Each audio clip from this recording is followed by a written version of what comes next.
Novel Evolusi Jiwa Part 14. Edisi ke-131 hingga 140. Cerita dilanjut bersama Surah Serak. Musim dingin, 9618 m. Di seluruh benua langit, hembusan angin dingin menderu liar, seolah-olah akan menembus tulang-tulang manusia. Di ibu kota Kekaisaran Dinasti Yan Agung, salju musim dingin sudah mulai turun. Kepingan salju beterbangan di langit, dan setiap atap kota tertutup salju tebal. Sekilas, itu adalah hamparan putih yang luas. Mungkin perayaan nasional yang terjadi sekali dalam satu dekade sudah dekat. Toko-toko di jalan mulai memasang slogan-slogan perayaan untuk mempromosikan produk mereka sendiri, dengan harapan dapat meraup banyak uang di hari perayaan itu. Namun, di balik suasana yang tampak meriah, terdapat arus bawah di antara berbagai faksi di pengadilan. Dibandingkan 2 tahun lalu, pertarungan sudah tidak terkendali. Saat ini, di kediaman Jenderal Wang di selatan kota. Di dalam ruang belajar, seorang pria berpakaian mewah duduk di meja. Orang ini tidak lain adalah pangeran tertua Yan Peng. Setelah 2 tahun menetap, keagungan di antara alisnya menjadi lebih intens, dan ada sedikit aura pembunuh dalam dirinya. Jelas saja, dengan ambisinya yang semakin besar, sang pangeran tertua semakin merasa bahwa dirinya lah yang layak menjadi Raja Api baru. Dalam setiap gerakannya, ia bahkan mulai secara tidak sadar meniru ayahnya. Yang mulia putra mahkota, saya telah melakukan semua yang Anda minta. Di sampingnya, Jenderal Wang yang mengenakan seragam militer tersenyum percaya diri dan berkata, semuanya sudah siap sekarang, hanya angin timur yang hilang. Baiklah, kalau begitu mari kita lanjutkan sesuai rencana. Wajah Yan Peng tampak acuh tak acuh, lalu melambaikan tangannya dan berkata, tidak apa-apa, kamu bisa pergi dulu. Ya, Jenderal Wang mengangguk hormat, lalu melirik pria berpakaian hitam di sampingnya. Dapat dilihat bahwa Yang Mulia Putra Mahkota memiliki misi rahasia untuk orang ini. Maka dia bersikap bijaksana dan setelah membungkuk, dia berbalik dan berjalan ke ruang kerja, lalu menutup pintu rapat-rapat. Lelaki berpakaian hitam itu berwajah pucat dan bermata sipit, dingin dan menyeramkan. Jika Lin Haotian ada di sini saat ini, dia pasti bisa mengenalinya. Karena orang ini adalah pria berpakaian hitam yang bersaing dengannya untuk mendapatkan bayi roh di makam kuno 2 tahun lalu. Sun Mu, bisakah kamu menghadapi Jenderal Qin sekarang? Tanya pangeran tertua Yan Peng dengan wajah serius. Mendengar ini, pria berpakaian hitam, Sun Mu, menggelengkan kepalanya dan berkata, saya tidak begitu yakin. Yan Peng sedikit mengernyit, jangan bilang tidak, aku ingin tahu seberapa yakinnya aku. Mendengar ini, Sun Mu terdiam, seolah-olah dia sedang memikirkan kesenjangan kekuatan antara dirinya dan musuh. Pangeran tertua Yan Peng juga terdiam dan menunggu dengan sabar jawabannya. Karena yang ia butuhkan adalah probabilitas numerik yang tepat. Hanya dengan cara ini kita dapat merumuskan rencana komprehensif yang menyeluruh dan tanpa celah apapun. Dalam pertarungan memperebutkan tahta ini, ia bertekad untuk menang. 30%. Sun Mu ragu sejenak dan akhirnya berbicara. Wajah Yan Peng menjadi gelap dan dia bertanya dengan heran, serendah itu. Ya, Sun Mu mengangguk dan berkata dengan suara dingin, sejauh yang aku tahu, kekuatan Qin Xiong telah mengalami terobosan baru-baru ini dan mencapai tahap akhir prajurit level 9. Dan aku baru berada di tahap tengah level 9. Jika aku bertarung sendirian, aku punya peluang 80% untuk menahannya. Adapun kemungkinan membunuhnya, hanya ada 30%, dan itu pun jika aku menggunakan semua kartu trufku.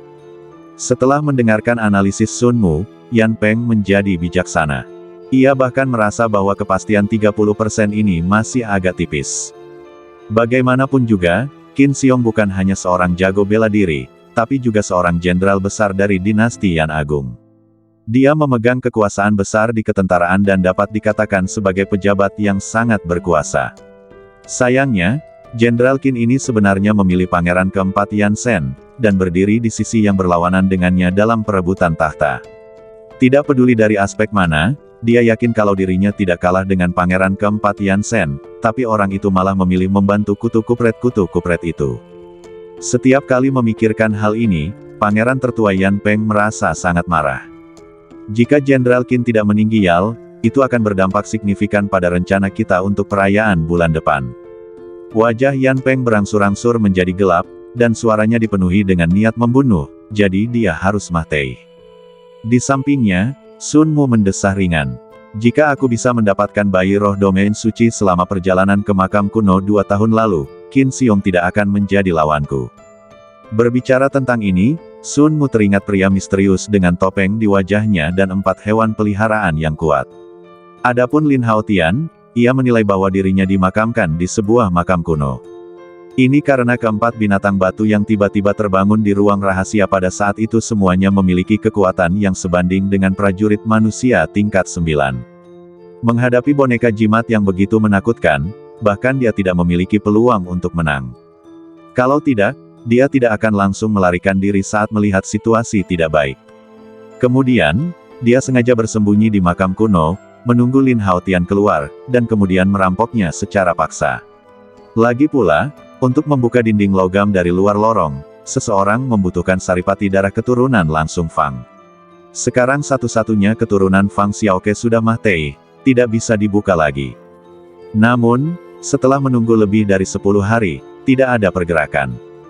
Dia menduga bahwa Lin Haotian seharusnya dibunuh oleh binatang batu Fukui, jadi dia harus menyerah dan meninggalkan makam kuno itu. Tanpa kami sadari, 2 tahun kemudian. Namun, Lin Haotian telah keluar dari makam kuno dan telah menyatu dengan bayi roh suci yang selalu diimpikannya. Ini untukmu. Mungkin ini akan berguna saat kau berhadapan dengan Jenderal Qin.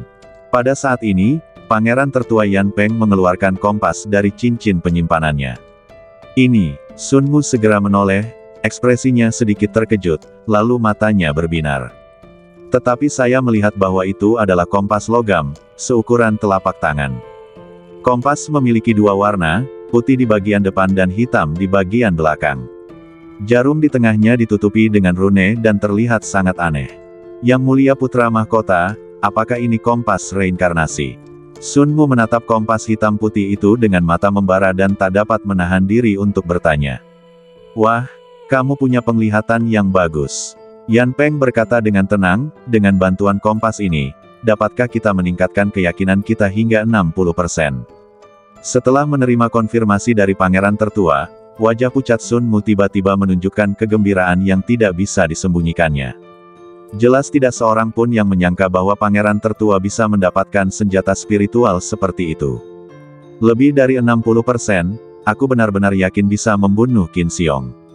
Pada saat itu, Sun Mu mensibir dengan percaya diri. Sudut mulut pangeran tertua Yan Peng perlahan melengkung ke atas, dan senyumnya menampakkan kesan penguasaan.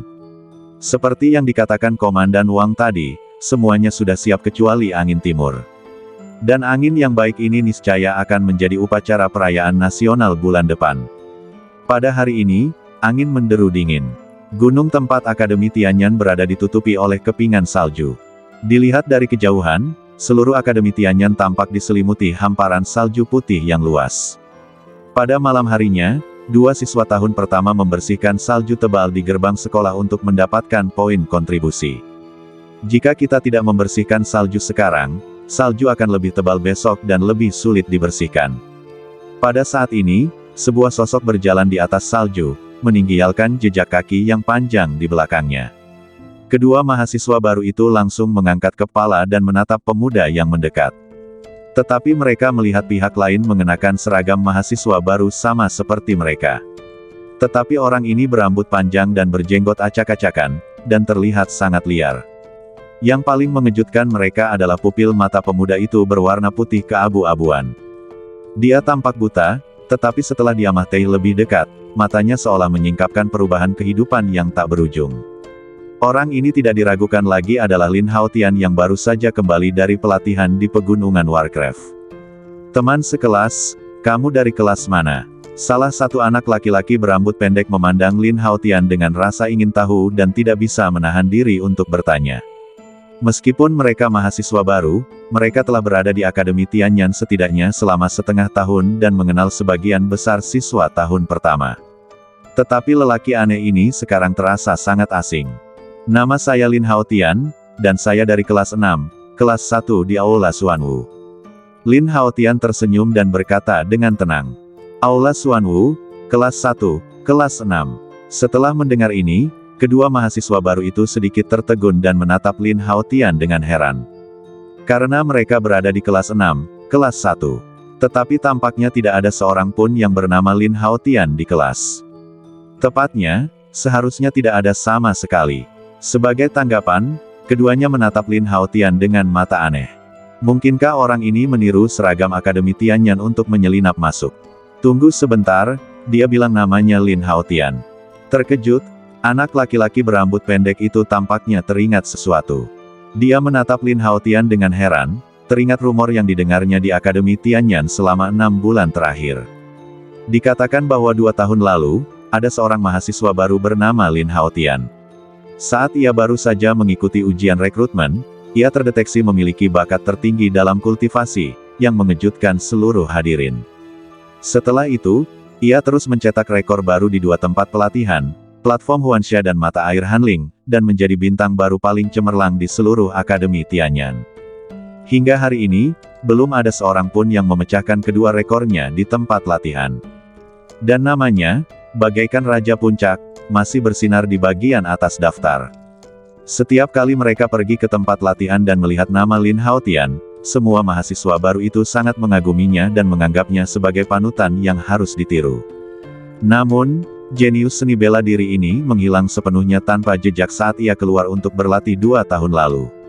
Pada saat itu, seluruh Akademi Tianyan berada dalam kekacauan karena hal ini, dan sejumlah besar tim penegak hukum dikirim untuk mencarinya.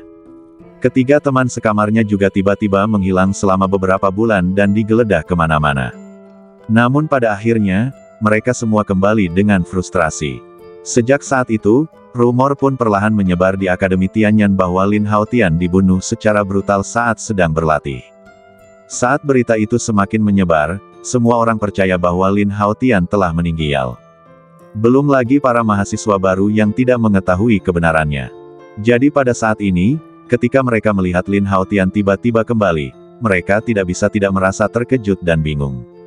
Keduanya saling berpandangan, dan salah satu dari mereka berkata, ada desas-desus bahwa senior Lin Haotian lahir dengan pupil mata abu-abu putih dan seekor burung beo di bahunya. Saat mereka berbicara, mata mereka kembali menatap Lin Haotian. Namun, yang terakhir memiliki sepasang pupil aneh berwarna abu-abu putih, sebagaimana dikatakan legenda. Di bahu kanannya, seekor burung beo dengan bulu yang indah berdiri dengan gagah, kepalanya terangkat tinggi dan dadanya membusung. Dalam perjalanan pulang, Lin Haotian menggunakan sisa perak untuk mengembangkan keempat harta karun itu ke tingkat raja tingkat A, memenuhi keinginannya yang telah lama tersimpan untuk menjadi lebih kuat. Sungguh bahagia pada saat ini. Dia bahkan sering memanggil panel propertinya sendiri dan mengamatinya dalam fantasinya sendiri. Si Bao, nama kode, 003. Pemilik, Lin Haotian. Kekuatan bertarung, 33.000. Level, Raja level A. Keahlian, api petir, sayap petir. Sudah jelas, si Bao yang telah berevolusi ke Raja level A memiliki kekuatan bertarung yang mendekati Kung Fu Fly level S. Perbedaan kekuatan tempur antara kedua belah pihak hanya 2.000 poin. Jika berevolusi ke level S, ia pasti akan melampaui Kung Fu Fly dan Wolf Speeder. Namun, jumlah uang yang dibutuhkan untuk naik dari peringkat A ke peringkat S adalah 100 juta, dan Lin Haotian sekarang tidak punya uang, jadi tentu saja dia tidak mampu membelinya. Hal ini juga berlaku untuk harimau skala api. Pupil abu-abu putih, burung beo, kelas 6, kelas 1. Melihat Lin Haotian di depan mereka, kedua siswa tahun pertama itu membisikkan 3 informasi. Karena mereka saling terhubung, tidak diragukan lagi itu sesuai dengan identitas Lin Haotian. Mendesis. Memikirkan hal ini, mereka berdua tidak dapat menahan napas, mata mereka penuh dengan ketidakpercayaan. Jelas, dia tidak menyangka bahwa Lin Haotian, yang telah dilaporkan meninggal, akan berdiri di depannya dalam keadaan hidup. Berhala yang selama ini mereka sembah tidaklah mati. Dia masih hidup. Senior Lin Haotian, karena kamu sudah lama menghilang, tolong keluarkan lencana sekolahmu untuk memastikan identitasmu. Anak laki-laki berambut pendek itu menahan kegembiraannya dan berkata dengan sopan. Tentu, Lin Haotian tidak peduli dan langsung mengeluarkan lencana sekolahnya dari cincin penyimpanan. Setelah diperiksa dengan saksama, kedua mahasiswa baru itu akhirnya tidak bisa menyembunyikan kegembiraan di wajah mereka. Itu asli, ini benar-benar lencana sekolah senior Lin Haotian. Senior Lin Haotian belum meninggal. Cepat, mari sampaikan berita ini kepada instruktur kita. Setelah memastikan identitas Lin Haotian, mereka berdua langsung menangis dan wajah mereka memerah karena kegembiraan. Segera, mereka mengeluarkan jimat transmisi suara dan langsung membakarnya, menyebarkan berita kembalinya Lin Haotian ke mansion. Lin Haotian memandang dua mahasiswa baru yang bersemangat di depannya dan percakapan tentang orang yang belum mati itu. Dia tidak dapat menahan perasaan sedikit terkejut. Setelah berubah pikiran, Lin Haotian membuat tebakan kasar. Tampaknya setelah hilang selama 2 tahun, orang-orang di Akademi Tianyan secara keliru mengira aku telah meninggal. Sebagai tanggapan, Lin Haotian menggelengkan kepalanya dan tersenyum. Kesalahpahaman ini tampaknya agak terlalu besar. Ledakan, ketika berita tentang catatan transmisi suara mencapai Akademi Tianyan. Seketika seluruh sekolah menjadi gelisah. Sosok-sosok berlarian menuju pintu masuk utama bagaikan air pasang. Hanya dalam selusin napas, sejumlah besar orang berkumpul, dan jumlahnya terus meningkat dengan cepat. Kerumunan orang yang padat itu berlari begitu cepat sehingga tanah bergetar pelan. Pemandangan semegah ini belum pernah terjadi sebelumnya. Saat berita kembalinya Lin Haotian menyebar, hal itu langsung menimbulkan sensasi besar di Akademi Tianyan. Berita yang mengejutkan itu menyebabkan semua orang berbondong-bondong ke tempat kejadian perkara. Bahkan tutor senior akademi, tim penegak hukum, dan Master Akademi Ying Yuanzi semuanya keluar untuk mengonfirmasi kebenaran dengan mata kepala mereka sendiri.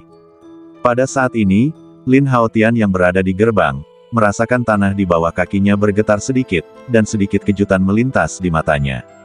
Seketika ia mendongakkan kepalanya, mencari sumber suara itu dan melihat ke dalam gerbang. Tak lama kemudian, sekelompok besar sosok muncul di hadapan Lin Haotian.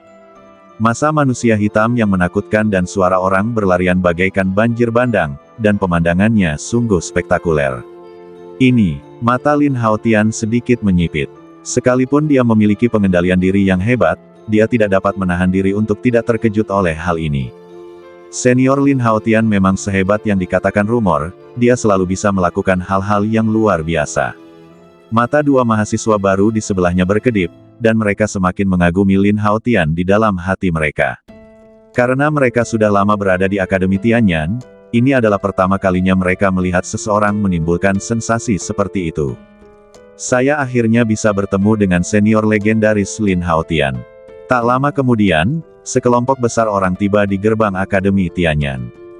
Banyak sekali mata yang tertuju pada Lin Haotian. Karena 2 tahun telah berlalu, semua mantan siswa telah lulus, dan sekarang hanya setengah dari orang di sekolah yang mengenal Lin Haotian.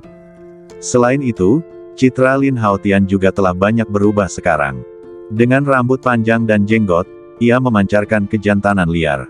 Dibandingkan dengan pemuda berambut pendek dan tampan saat itu, dia benar-benar berbeda. Oleh karena itu, untuk sesaat, para siswa yang telah melihat Lin Haotian tidak dapat memastikan apakah orang ini adalah Lin Haotian. Bos, apakah itu benar-benar Anda? Pada saat ini, 3 sosok bergegas keluar dari kerumunan yang padat. Mereka tidak diragukan lagi adalah Qin Yu, Lei Meng, dan Gu Yunlei. Mereka bertiga menatap Lin Haotian dengan penuh kegembiraan, bahkan suara mereka pun bergetar. Ya, aku kembali. Melihat ke arah ketiga saudara angkatnya, Lin Haotian tersenyum dan mengangguk, lalu memanggil mereka satu persatu, kakak kedua, kakak ketiga, kakak keempat.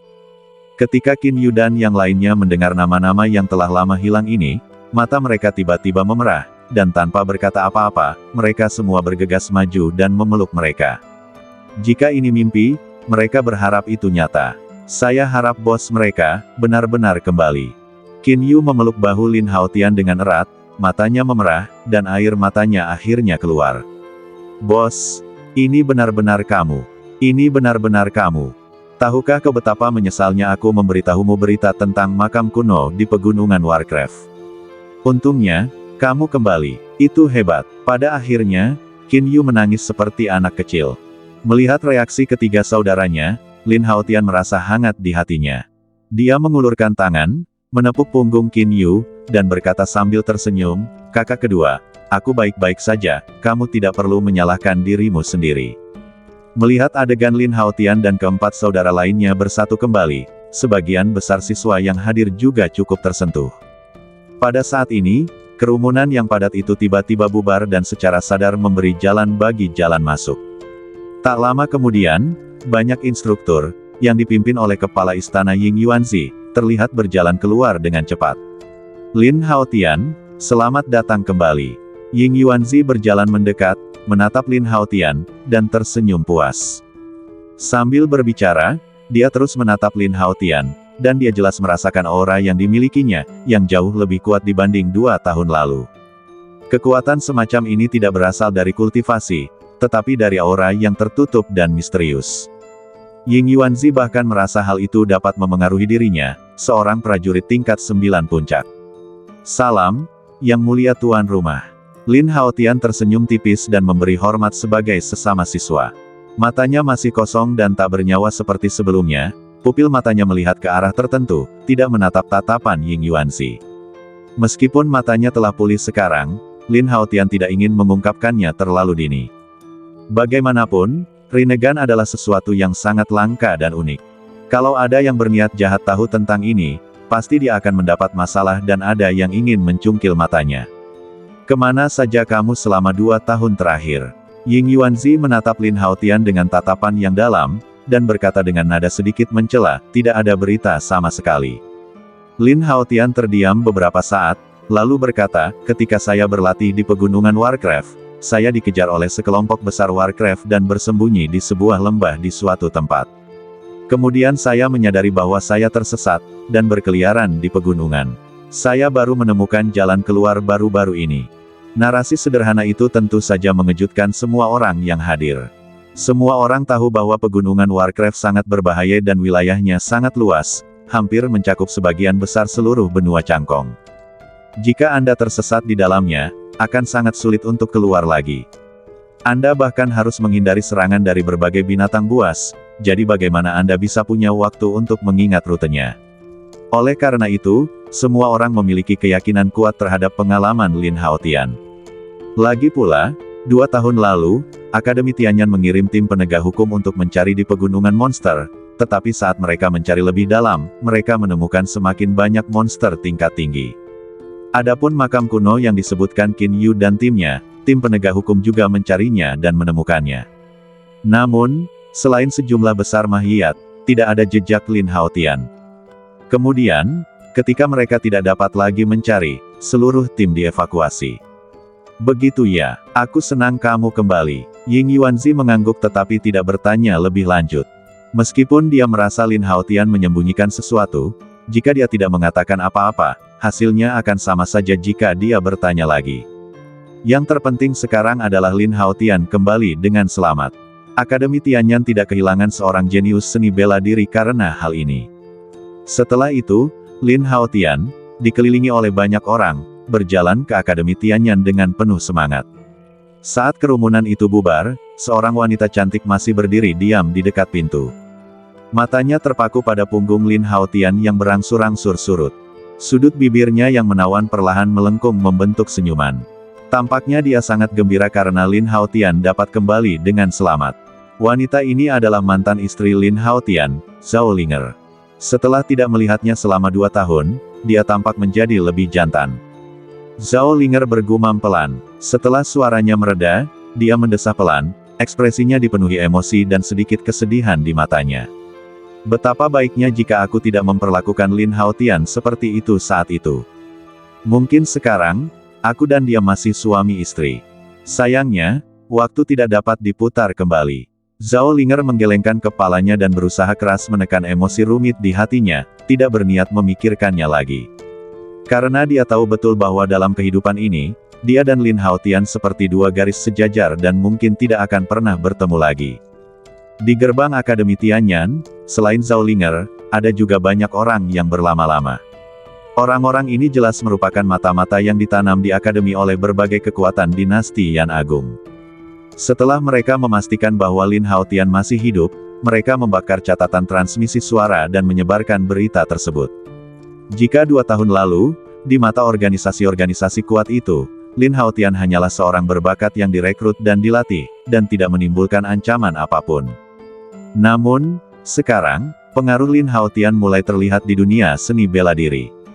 Untuk sementara waktu, struktur kekuasaan asli di istana akan mengalami perubahan signifikan karena kembalinya Lin Haotian. Malam itu, setelah berbagai faksi di ibu kota kekaisaran menerima berita kembalinya Lin Haotian, hal itu menimbulkan kehebohan. Tetapi mengetahui bahwa Lin Haotian saat ini hanya memiliki tingkat kultivasi prajurit tingkat ke-6, dia tidak terlalu peduli dan tetap bertindak sesuai rencana. Menurut pendapat mereka, bahkan jika seorang prajurit tingkat 6 memiliki potensi besar dalam bakat seni bela diri, kultivasinya saat ini tidak diragukan lagi belum lengkap. Dalam gelombang kekuatan ini, mustahil untuk membuat banyak gelombang. Oleh karena itu, semua pasukan tidak mengirimkan satu orang pun untuk menaklukkan Lin Haotian, agar tidak mengganggu rencana awal.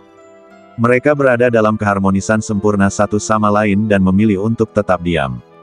Semua orang menantikan bulan depan, hari perayaan nasional. Pada saat ini, Lin Haotian, yang tidak terganggu sama sekali, sedang minum dan mengobrol dengan nyaman dengan Qin Yu dan yang lainnya di restoran Fujingsuan. "Bos, bagaimana pengalamanmu selama 2 tahun terakhir di pegunungan Warcraft?" Qin Yu meletakkan gelas anggurnya, menatap Lin Haotian, dan bertanya dengan rasa ingin tahu. Raimon dan Gu Yunle juga menatap Lin Haotian dengan rasa ingin tahu. Lagi pula, mereka bertiga telah pergi ke pegunungan Warcraft bersama-sama untuk mencari Lin Haotian. Akan tetapi, monster yang ditemui selama perjalanan menjadi semakin ganas saat mereka masuk lebih dalam ke wilayah tersebut. Sekalipun mereka bertiga bergabung, akan sulit bagi mereka untuk bertahan hidup. Pada akhirnya, mereka hanya bertahan selama 2 bulan sebelum harus mengungsi. Karena wilayah pegunungan Warcraft begitu luas. Bahkan jika tidak ada serangan monster, butuh waktu setidaknya 1 atau 2 dekade untuk mencari di setiap tempat. Tetapi Lin Haotian mampu bertahan hidup sendirian di lingkungan berbahaya itu selama 2 tahun. Hal ini membuat mereka merasa kagum dan penasaran. Tidak apa-apa, hanya kebetulan. Lin Haotian tersenyum tipis, lalu meminum anggur merah di gelas. Meskipun berita tentang makam kuno itu diceritakan oleh Qin Yu, Lin Haotian tidak mau mengatakan lebih banyak tentang apa yang terjadi di dalam. Ini tidak berarti bahwa Lin Haotian tidak mempercayai Qin Yu dan yang lainnya. Karena jika saya benar-benar ingin menjelaskan situasinya, saya tidak tahu harus mulai dari mana. Jadi, lebih baik buat saja beberapa alasan dan lupakan saja. Keberuntungan. Qin Yu tertegun saat mendengar ini, lalu berkata dengan penuh emosi, "Kalau begitu, kamu benar-benar anak yang beruntung." Dia samar-samar ingat bahwa ketika dia dan Raimon baru saja memasuki pegunungan monster, mereka bertemu dengan sekelompok besar serigala angin dan hampir berada dalam bahaya. Untungnya, semua orang memiliki fondasi yang baik, dan dengan kerja sama satu sama lain, mereka berhasil lolos dari kepungan kawanan serigala. Mereka sama sekali tidak beruntung. Mereka menggunakan kekuatan tempur mereka yang sebenarnya untuk berjuang keluar dari masalah. Ngomong-ngomong, mengapa aku tidak melihat Yan Xinyu saat aku kembali kali ini? Apakah dia sudah kembali ke istana? Melihat ekspresi gembira Qin Yu dan 3 orang lainnya, Lin Haotian segera mengganti topik pembicaraan. Mendengar ini, Qin Yu menggelengkan kepalanya, dan senyum di wajahnya berangsur-angsur memudar. Raimon, Gu Yunle dan yang lainnya juga terdiam dan meminum anggur mereka dalam diam. "Ada apa?" Lin Haotian memandang mereka bertiga, merasa aneh dan bertanya dengan bingung. Yan Sen berkata bahwa yang terbaik adalah tidak menyebarkan masalah ini. Qin Yu menarik napas dalam-dalam dan berkata dengan tenang, "Tapi bos, Anda salah satu dari kami, jadi tidak apa-apa untuk memberi tahu Anda. Faktanya, setengah tahun setelah Anda menghilang, Raja Yan menerima permintaan pihak lain untuk menandatangani perjanjian gencatan senjata dengan Kekaisaran Xingyu dan mengadopsi pernikahan politik. Dia ingin menikahkan Xiao Yue dengan pangeran dari Kekaisaran Xingyu." Pada saat ini, mata Qin Yu memancarkan sedikit amarah, dan dia berkata, jika pihak lain adalah seorang pria muda, itu akan baik-baik saja, tetapi dia ternyata adalah seorang pria tua berusia 60-an. Jika Xiao Yue menikah dengannya, dia pasti akan menjadi mainan lelaki tua itu dan dirusiak sesuka hatinya. Mendengar ini, Lin Haotian mengerutkan kening. Meskipun Yan Xinyu seorang putri, dia memiliki status bangsawan. Tetapi selama mereka saling mengenal, tidak pernah terjadi keretakan dalam hubungan antara Lin Haotian dan dirinya karena perbedaan status di antara mereka. Hubungan antara kedua pihak dapat dianggap sebagai teman baik. Oleh karena itu, pada saat ini, ketika Lin Haotian mendengar apa yang dikatakan Qin Yu, hatinya cukup tertekan. Lalu apakah Xiao Yue menolak? Suara Lin Haotian menjadi sedikit lebih dalam. Qin Yu tersenyum tak berdaya dan mendesah, sebagai seorang putri dari keluarga kekaisaran, ada beberapa hal yang tidak dapat ia putuskan sendiri. Namun untungnya, Xiao Yue tidak pernah menyerah pada kekuasaan Raja Yan. Malam sebelum pertunangannya, dia melarikan diri dari istana dengan bantuan rahasia dari Yansen. Qin Yu tersenyum dan berkata dengan lega, konon, kemudian Xiao Yue memuja seorang guru wanita sakti dan mengikutinya meninggalkan dinasti Yan Agung. Wajah Lin Haotian bergerak sedikit. Mengikuti seorang guru yang ahli tidak diragukan lagi merupakan pilihan yang baik bagi Yan Xinyu dalam situasinya saat itu.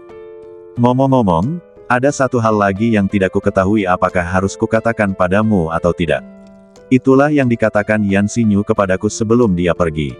Pada saat ini, Qin Yu menyeringai dan menatap Lin Haotian dengan ekspresi menyanjung.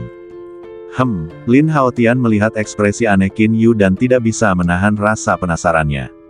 Setelah Qin Yu minum segelas anggur, dia tidak menyimpan rahasianya. Kemudian dia menirukan nada bicara Yan Xinyu saat itu dan berkata dengan serius. Aku, Yan Xinyu, menyukai Lin Haotian, dan aku tidak akan menikahi siapapun, tidak peduli siapa dia. Jika Lin Haotian kembali di masa depan, katakan padanya bahwa aku akan selalu menunggunya. Mendengar ini, Lin Haotian terkejut dan ekspresi terkejut muncul di wajahnya. Jelas sekali dia tidak menyangka Yan Xinyu akan berkata seperti itu. Seketika, gambaran Yan Xinyu saat itu seakan muncul dalam benaknya. Di bawah langit malam berbintang, seorang wanita dengan rambut panjang berwarna biru langit, dengan ekspresi keras kepala namun penuh tekad. Bos, katakan yang sebenarnya, apakah Anda punya perasaan terhadap Suster Xinyu? Gu Yunlei, yang berdiri di sampingnya, mengangkat alisnya dan bertanya dengan nada ambigu. Mendengar ini, Lin Haotian tetap diam dan meletakkan gelas anggur di tangannya. Dalam pikirannya, adegan-adegan dari masa lalunya bersama Yan Xinyu mulai terlintas. Dia sebenarnya tidak tahu apa yang dia rasakan terhadap Yan Xinyu. Saya hanya merasa bahwa ketika dua orang bersama, itu sederhana dan nyaman. Mungkin kenyamanan semacam inilah yang membuatnya tersenyum tanpa sadar ketika mengingatnya sekarang. Tepat pada saat itu, terdengar ketukan di pintu kotak. Lalu, seorang pria mendorong pintu hingga terbuka. Pria ini memiliki penampilan yang tampan dan pandangan heroik di antara kedua alisnya. Dia adalah pangeran keempat Yan Sen. Lin Haotian tidak mengangkat matanya, tetapi menatap Yan Sen dengan bantuan penglihatan Sibao. Setelah tidak bertemu selama 2 tahun, ada perubahan nyata pada temperamen Yan Sen. Dulu dia ceria dan tampan, tapi sekarang dia sedikit lebih tenang. Tampaknya setelah ditempa dalam perebutan kekuasaan ini, dia menjadi lebih dewasa. Sen, kau datang di waktu yang tepat. Kita hampir selesai dengan anggur kita. Bawalah sedikit anggur kerajaanmu. Melihat Yan Sen datang, Qin Yu langsung menyambutnya tanpa basa-basi. Qin Yu tidak pernah mengkhawatirkan Yan Sen karena identitasnya sebagai seorang pangeran. Kebetulan saya punya 2 botol anggur penghormatan yang tersisa. Yan Sen berjalan mendekat sambil tersenyum, lalu mengeluarkan 2 botol anggur merah yang dikemas dengan indah namun tampak sudah tua dari cincin penyimpanan. Dilihat dari usianya pasti sudah mencapai 100 tahun. Lin Haotian, lama tidak bertemu. Yan Sen duduk di meja, lalu menatap Lin Haotian dan berkata sambil tersenyum, aku senang kamu kembali dengan selamat. Sambil berbicara, matanya juga menatap Lin Haotian. Terkendali, tenang, dan berpengalaman. Yan Sen cukup terkejut pada pandangan pertama.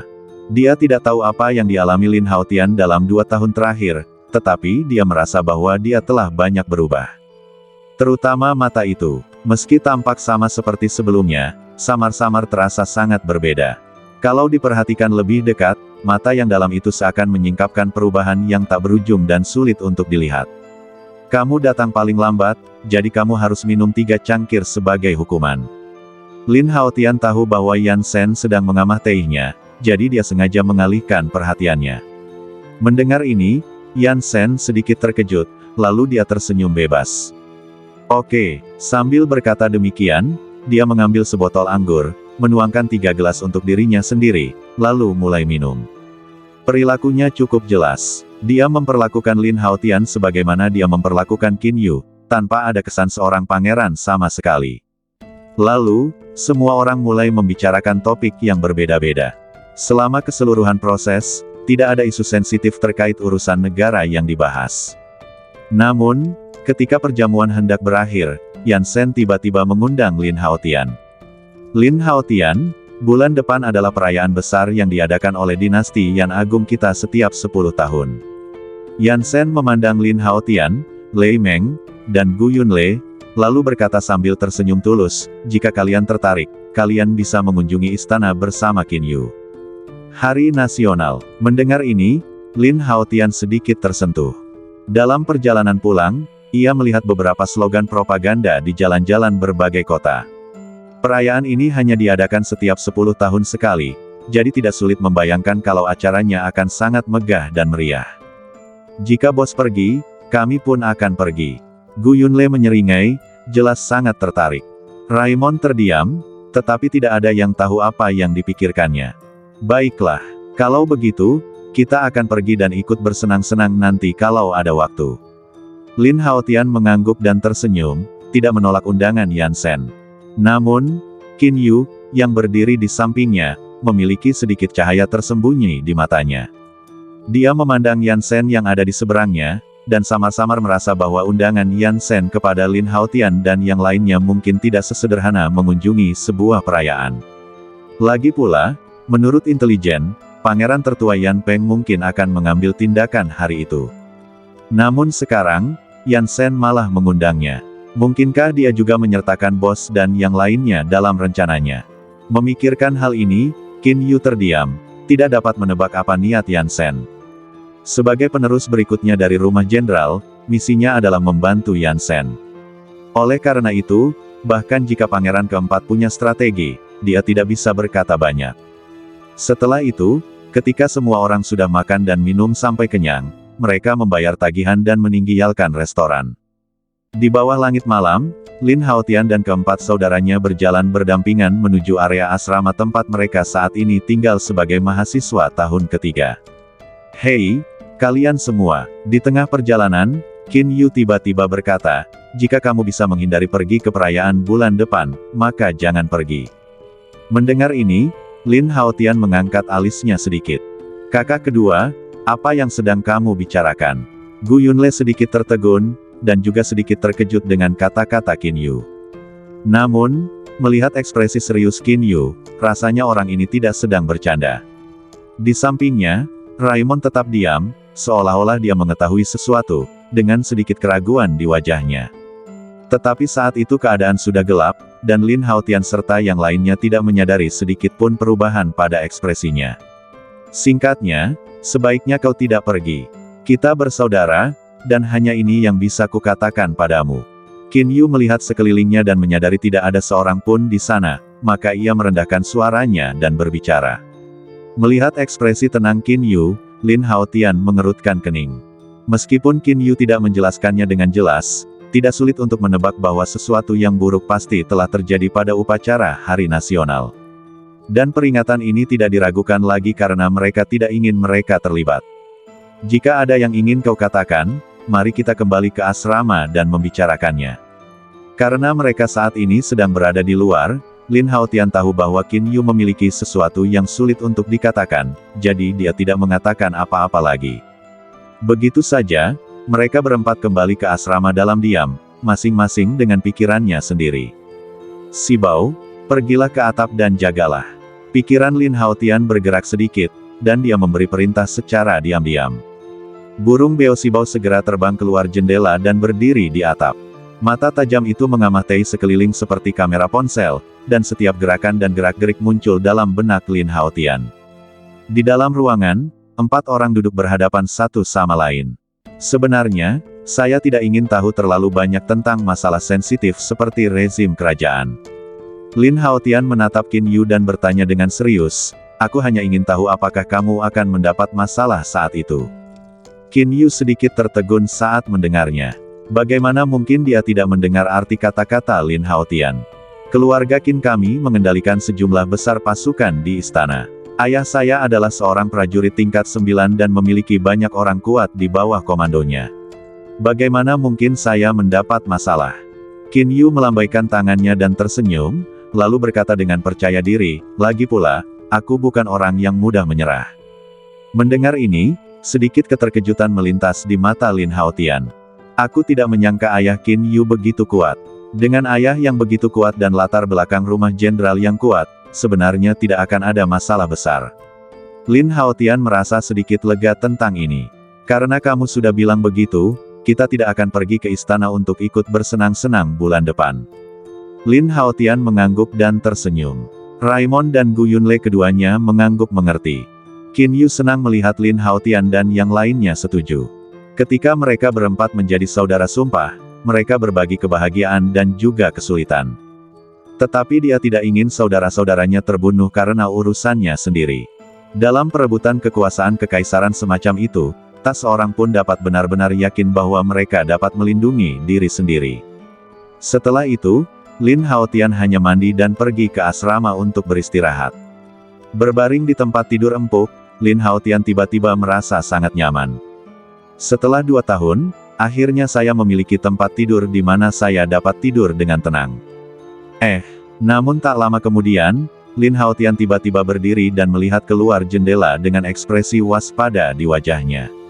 Pasalnya tadi, Si Bao yang sedang bertugas mengawasi di atap, mendapati bayangan gelap diam-diam mendekati asrama tempat dia berada. Kemampuan siluman bayangan hitam itu sangat hebat, dan dia jelas seorang pembunuh. Bos, apa yang terjadi?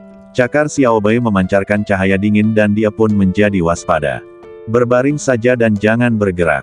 Pura-pura tidur.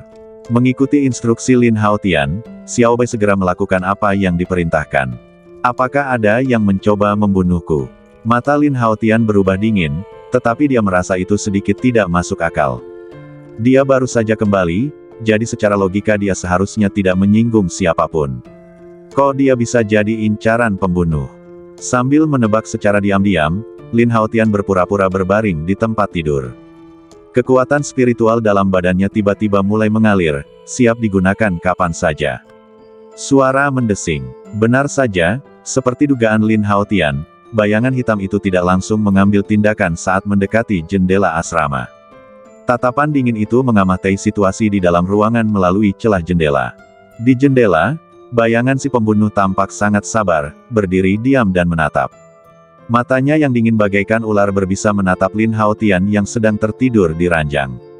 Setelah sekitar beberapa menit, setelah memastikan Lin Haotian tidak bergerak, bayangan hitam itu bergerak dan diam-diam menyelinap ke dalam. Di dalam gelap, bayangan itu sunyi, bahkan suara nafas pun ditekan hingga tak terdengar.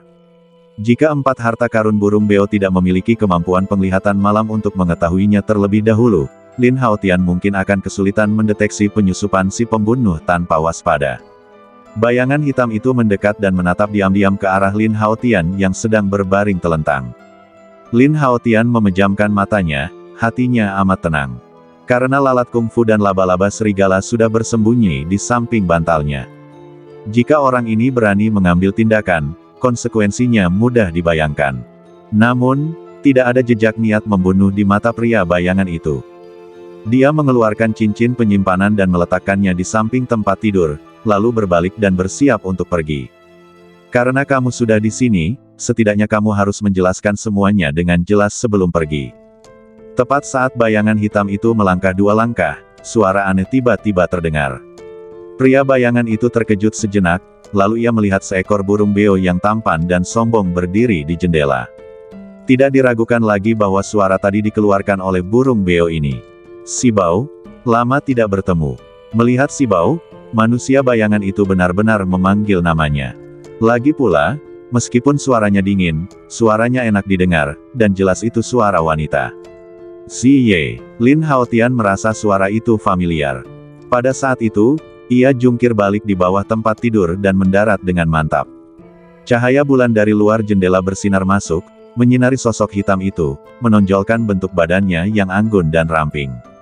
Aku sudah sangat berhati-hati, tapi kamu tetap menemukanku. Pria bayangan itu berbalik dan menghadap Lin Haotian, senyum tipis muncul di wajah dinginnya. Orang ini adalah atasan langsung Lin Haotian di Mingge, Ziye.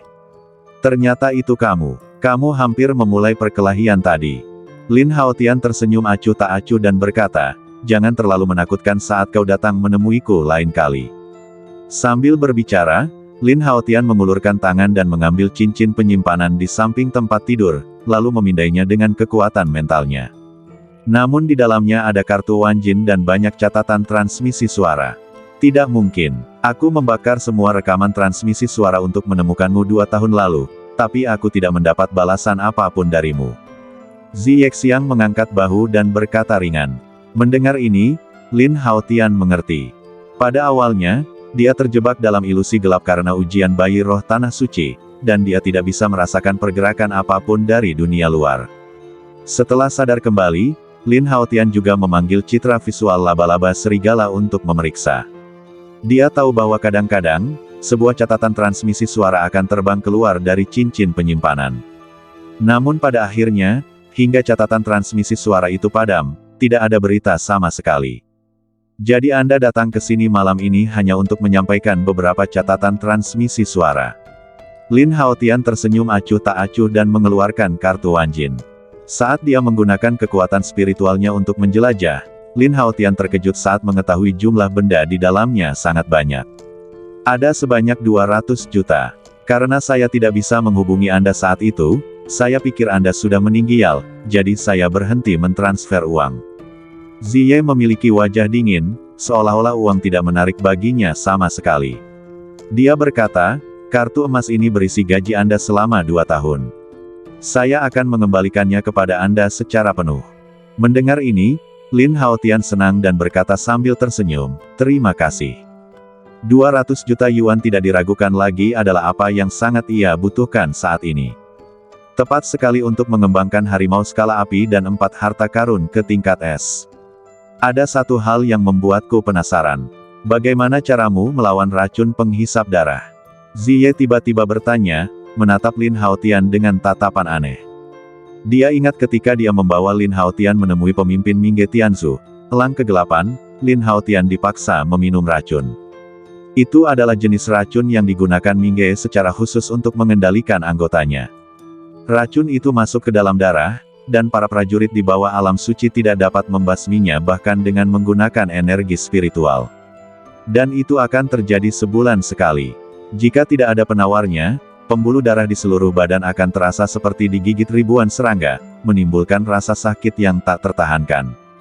Mendengar ini, Lin Haotian sedikit tertegun, dan saat itulah dia teringat hal ini. Pada saat itu, dia berubah pikiran dan berkata dengan santai, aku juga tidak tahu. 2 tahun lalu, ketika racun tiba-tiba muncul di pegunungan Warcraft, seekor ular berbisa kebetulan lewat dan menggigitku. Kemudian, aku sembuh tanpa menyadarinya. Ular berbisa. Mendengar ini, sedikit keterkejutan melintas di mata indah Ziye. Lalu dia bertanya dengan heran, ular berbisa apa? Lin Haotian menggelengkan kepalanya, aku tidak tahu. Aku sangat kesakitan sehingga aku tidak tega melihat ular berbisa. Mungkin, inilah yang disebut melawan racun dengan racun. Saat mengatakan ini, Lin Haotian tersenyum tipis dan dengan sengaja mencari alasan. Melawan racun dengan racun. Tatapan mata Ziye sedikit tajam dan dia agak skeptis dengan apa yang dikatakan Lin Haotian. Dalam dunia farmasi memang ada pepatah yang mengatakan racun dibalas dengan racun. Terlebih lagi, dia ada di sana ketika Lin Haotian menelan racun, jadi situasinya tidak mungkin palsu. Dia secara pribadi telah mengalami sakitnya serangan racun penghisap darah dan sama sekali tidak mampu menahannya. Oleh karena itu, menurut pendapat Ziye, dengan tingkat kultivasi Lin Haotian saat ini, akan sulit untuk menolaknya. Namun, 2 tahun telah berlalu, dan Lin Haotian berhasil bertahan sampai sekarang tanpa meminum penawarnya. Ini berarti racun dalam badan Lin Haotian memang telah dibersihkan seperti yang dikatakannya. Ziye tidak dapat menahan diri untuk tidak merasa sedikit terkejut mengenai hal ini. Siapakah yang menyangka bahwa ular berbisa saja dapat menghilangkan efek racun? Ziye memikirkannya dan merasa perlu melaporkan masalah itu kepada ketua tim. Tanpa mereka sadari, bahwa justru karena kebohongan Lin Haotian kali ini, banyak anggota paviliun dunia bawah akan menderita eksperimen ular tragis di masa mendatang. Sama-sama, silakan duduk dan bicara. Begitu suara Lin Haotian berakhir, laba-laba serigala mendorong sebuah bangku dan berhenti di depan Ziye. Ziye mengangguk acuh tak acuh dan duduk. Di dalam asrama yang remang-remang, keduanya duduk berhadapan. Karena kedua belah pihak adalah pembunuh, tidak ada kecanggungan sama sekali dalam lingkungan yang gelap seperti itu. Lin Haotian bertanya dengan tenang, kedatanganmu kali ini seharusnya tidak semudah mengirimkan catatan transmisi suara dan kartu Wanjin, kan? Ya, Ziye mengangguk acuh tak acuh. Awalnya, aku melihatmu sedang tidur, jadi aku tidak mengganggumu. Aku berencana untuk pergi setelah membereskan barang-barangku. Setelah mengatakan itu, Ziye menatap Lin Haotian dengan sepasang mata dingin dan indah dan berkata, tapi ada sesuatu yang menurutku perlu kuingatkan padamu. Lin Haotian mengangkat alisnya sedikit, tetapi tidak memotongnya. Kesehatan Raja Yan telah melemah akhir-akhir ini, dan dia tidak dapat lagi menghalangi perubahan berbagai kekuatan di istana. Ziye tampaknya sengaja mengangkat topik politik sensitif ini dengan Lin Haotian, dan berkata tanpa ragu. Dan menurut intelijen, Pangeran tertua dan Pangeran kedua kemungkinan besar akan melancarkan kudeta selama perayaan nasional bulan depan. Sedikit keterkejutan tampak di wajah Lin Haotian. Kemudian dia teringat bahwa Qin Yu telah secara khusus memberitahu saudara-saudaranya untuk tidak pergi ke istana untuk menghadiri perayaan itu. Jadi ini kisah di dalamnya. Karena Raja Yan sudah mengetahuinya, mengapa tidak menghentikannya terlebih dahulu? Lin Haotian berkata dengan heran. Ziye menggelengkan kepalanya dan berkata dengan dingin, alasan mengapa Raja Yan belum mengangkat kembali seorang putra mahkota adalah karena dia bermaksud untuk membiarkan para pangeran bersaing satu sama lain untuk memperebutkan tahta, sehingga siapapun yang paling cakap dapat mengambilnya. Lin Haotian tidak dapat menahan diri untuk tidak terkejut. Tampaknya orang tua Yan Wang juga orang yang kejam. Demi memilih raja baru yang lebih baik, ia rela membiarkan putra-putranya saling membunuh. Oleh karena itu, Raja Yan telah memerintahkan bahwa dalam kudeta perayaan ini, semua anggota dunia bawah dilarang berpartisipasi dalam pasukan pihak manapun. Setelah mengatakan ini, Ziye melirik Lin Haotian dan berkata dengan penuh arti, termasuk kamu, Lin Haotian. Dia tahu bahwa karena Qin Yu, Lin Haotian selalu menjaga hubungan baik dengan Pangeran keempat Yansen. Jangan khawatir, jangankan berpartisipasi, aku bahkan tidak tertarik untuk pergi ke perayaan istana kali ini. Lin Haotian merentangkan tangannya dan berkata dengan acuh tak acuh. Ziye tersenyum tenang dan berkata, sayang sekali kamu harus pergi entah kamu mau atau tidak. Oh, Lin Haotian bertanya dengan nada sedikit terkejut, apa? Lindungi Raja Yan. Ziye tampak serius, dan 4 kata pendek itu mengungkapkan makna yang dalam. Jelas, jika benar-benar terjadi kudeta pada saat itu, bahkan Raja Yan mungkin tidak dapat mengendalikan situasi. Sepertinya saya harus pergi kali ini.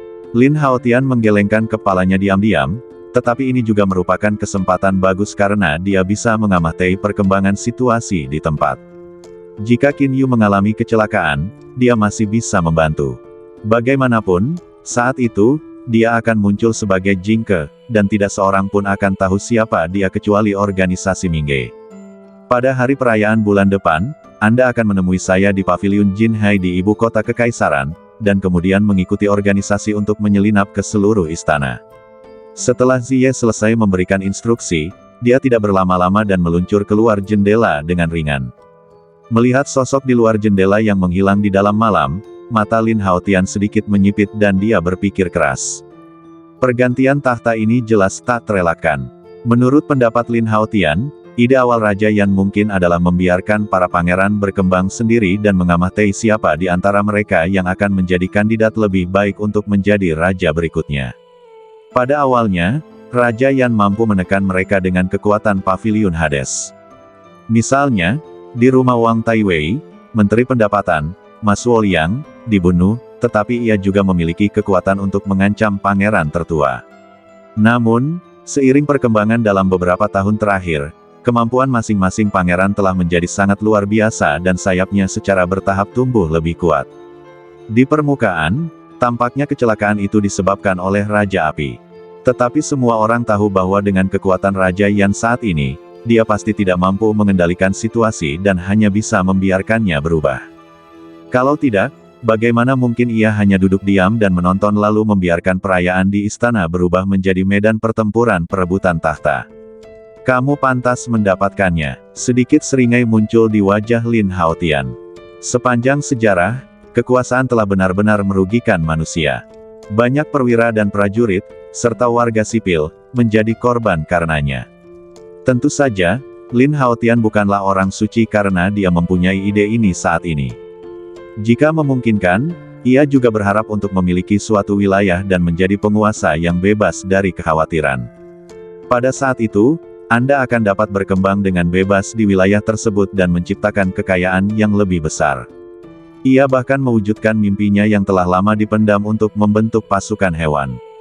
Kemudian, Lin Haotian menatap kartu Wanjin di tangannya dan berbisik, "Sistem, saya ingin mengembangkan seekor hewan." "Ding, tuan rumah, silakan pilih hewan yang perlu dikembangkan." Tak lama kemudian, suara sintetis elektronik sistem tiba-tiba berbunyi. Segera setelah itu, panel tirai cahaya tiba-tiba muncul di depan Lin Haotian. Ada 4 totem hewan peliharaan pada panel, berkedip dengan cahaya. Mereka adalah Kung Fu Fly, Wolf Spider, Four Treasures, dan Fire Scarlet Tiger. Di bawah daftar, informasi masing-masing ditampilkan. Sekarang, Kung Fu Fly dan Wolf Spider telah berevolusi ke level S. 4 harta karun dan harimau bersisik api berada pada tingkat raja kelas A. Dibutuhkan 200 juta untuk mengembangkan 2 hewan peliharaan ke level S. Kartu emas yang dimilikinya sudah cukup. Maju. Seketika, Lin Haotian mengklik totem peliharaan harimau sisik api. Ding, kemajuan berhasil, selamat kepada nama Sandi 004 Fire Scarlet Tiger, ditingkatkan ke level S, dan peningkatan komprehensif dalam kekuatan tempur. Saat perintah sistem berbunyi, Lin Haotian memperhatikan bahwa totem harimau skala api berkedip-kedip dan berangsur-angsur berkembang. Namun kali ini, selain kekuatan tempur yang melonjak hingga 50.000, aspek lain tampaknya tidak banyak berubah. Adapun api di permukaan harimau sisik api, semuanya berubah menjadi bentuk binatang api ungu, dan seluruh badannya dipenuhi dengan api ungu dingin. "Guru, aku datang." Si Bao, yang selalu berada di posisi terbawah, jelas memiliki keinginan kuat untuk menjadi lebih kuat. Ketika melihat tatapan Lin Haotian yang diarahkan padanya, ia segera menerkam ke depan dalam kegembiraan. Suara mendesing. Saat berikutnya, keempat harta karun itu menghilang dan langsung dibawa ke ruang hewan peliharaan sistem. Ding, kemajuan yang sukses, selamat kepada 4 harta karun dengan nama kode 003 yang telah ditingkatkan ke level S. Kekuatan tempur mereka telah ditingkatkan secara menyeluruh.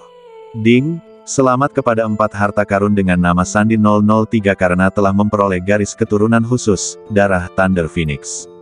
Saat perintah sistem berbunyi, totem keempat harta karun itu tiba-tiba menyambar dengan kilat, dan mulai mengalami transformasi besar.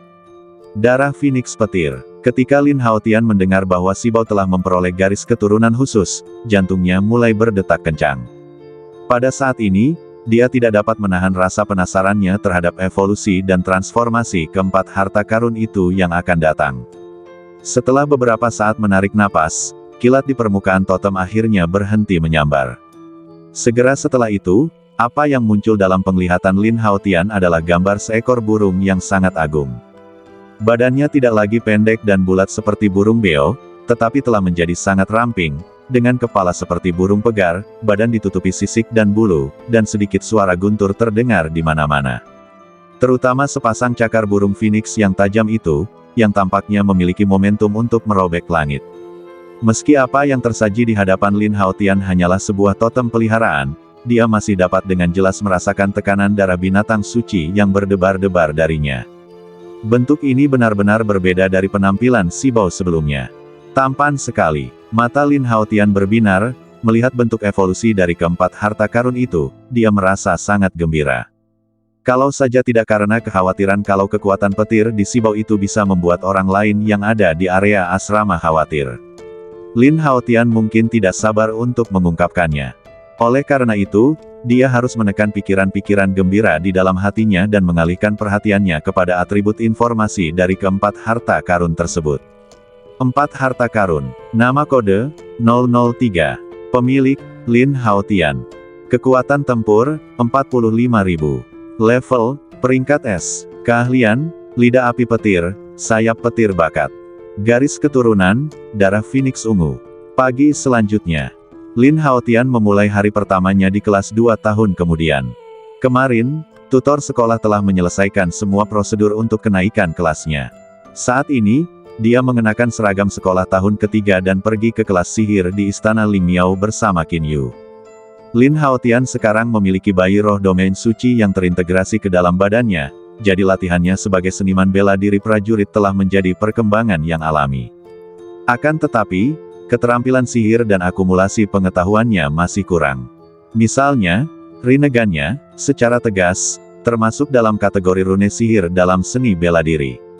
Meski telah terbangun, Lin Haotian masih bingung bagaimana cara menggunakan kemampuannya. Oleh karena itu, Lin Haotian memutuskan untuk mencurahkan seluruh energinya untuk berlatih sihir ketika ia kembali ke Akademi Tianyan kali ini. "Bos, di mana Sibao?"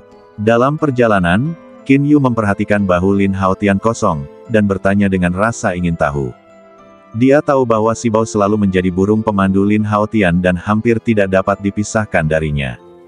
Burung itu berhubungan dengan seekor burung beo betina dan berlari keluar untuk bermain tadi malam. Lin Haotian tersenyum acuh tak acuh dan membuat alasan. Bentuk evolusi dari keempat harta karun tersebut kini sangat berbeda dari sebelumnya. Memanggil mereka lagi hanya akan memperlihatkan kekuatan mereka. Lalu apa yang akan kamu lakukan? Qin Yu sedikit tertegun saat mendengar kata-kata Lin Haotian. Jelas dia khawatir Lin Haotian akan mengalami kesulitan hidup tanpa burung pemandu. Tidak apa-apa, selama 2 tahun terakhir di pegunungan Warcraft, kekuatan mentalku telah meningkat. Sekarang dapat mencakup area dengan radius lebih dari 10 meter, dan aku dapat mendeteksi gerakan apapun. Lin Haotian berkata sambil tersenyum, bermaksud untuk terus menyembunyikan fakta bahwa dia telah membangkitkan mata samsara. Lebih baik tidak mengekspos hal ini sampai kemampuan sebenarnya berkembang. Kekuatan mental dapat digunakan dengan cara ini.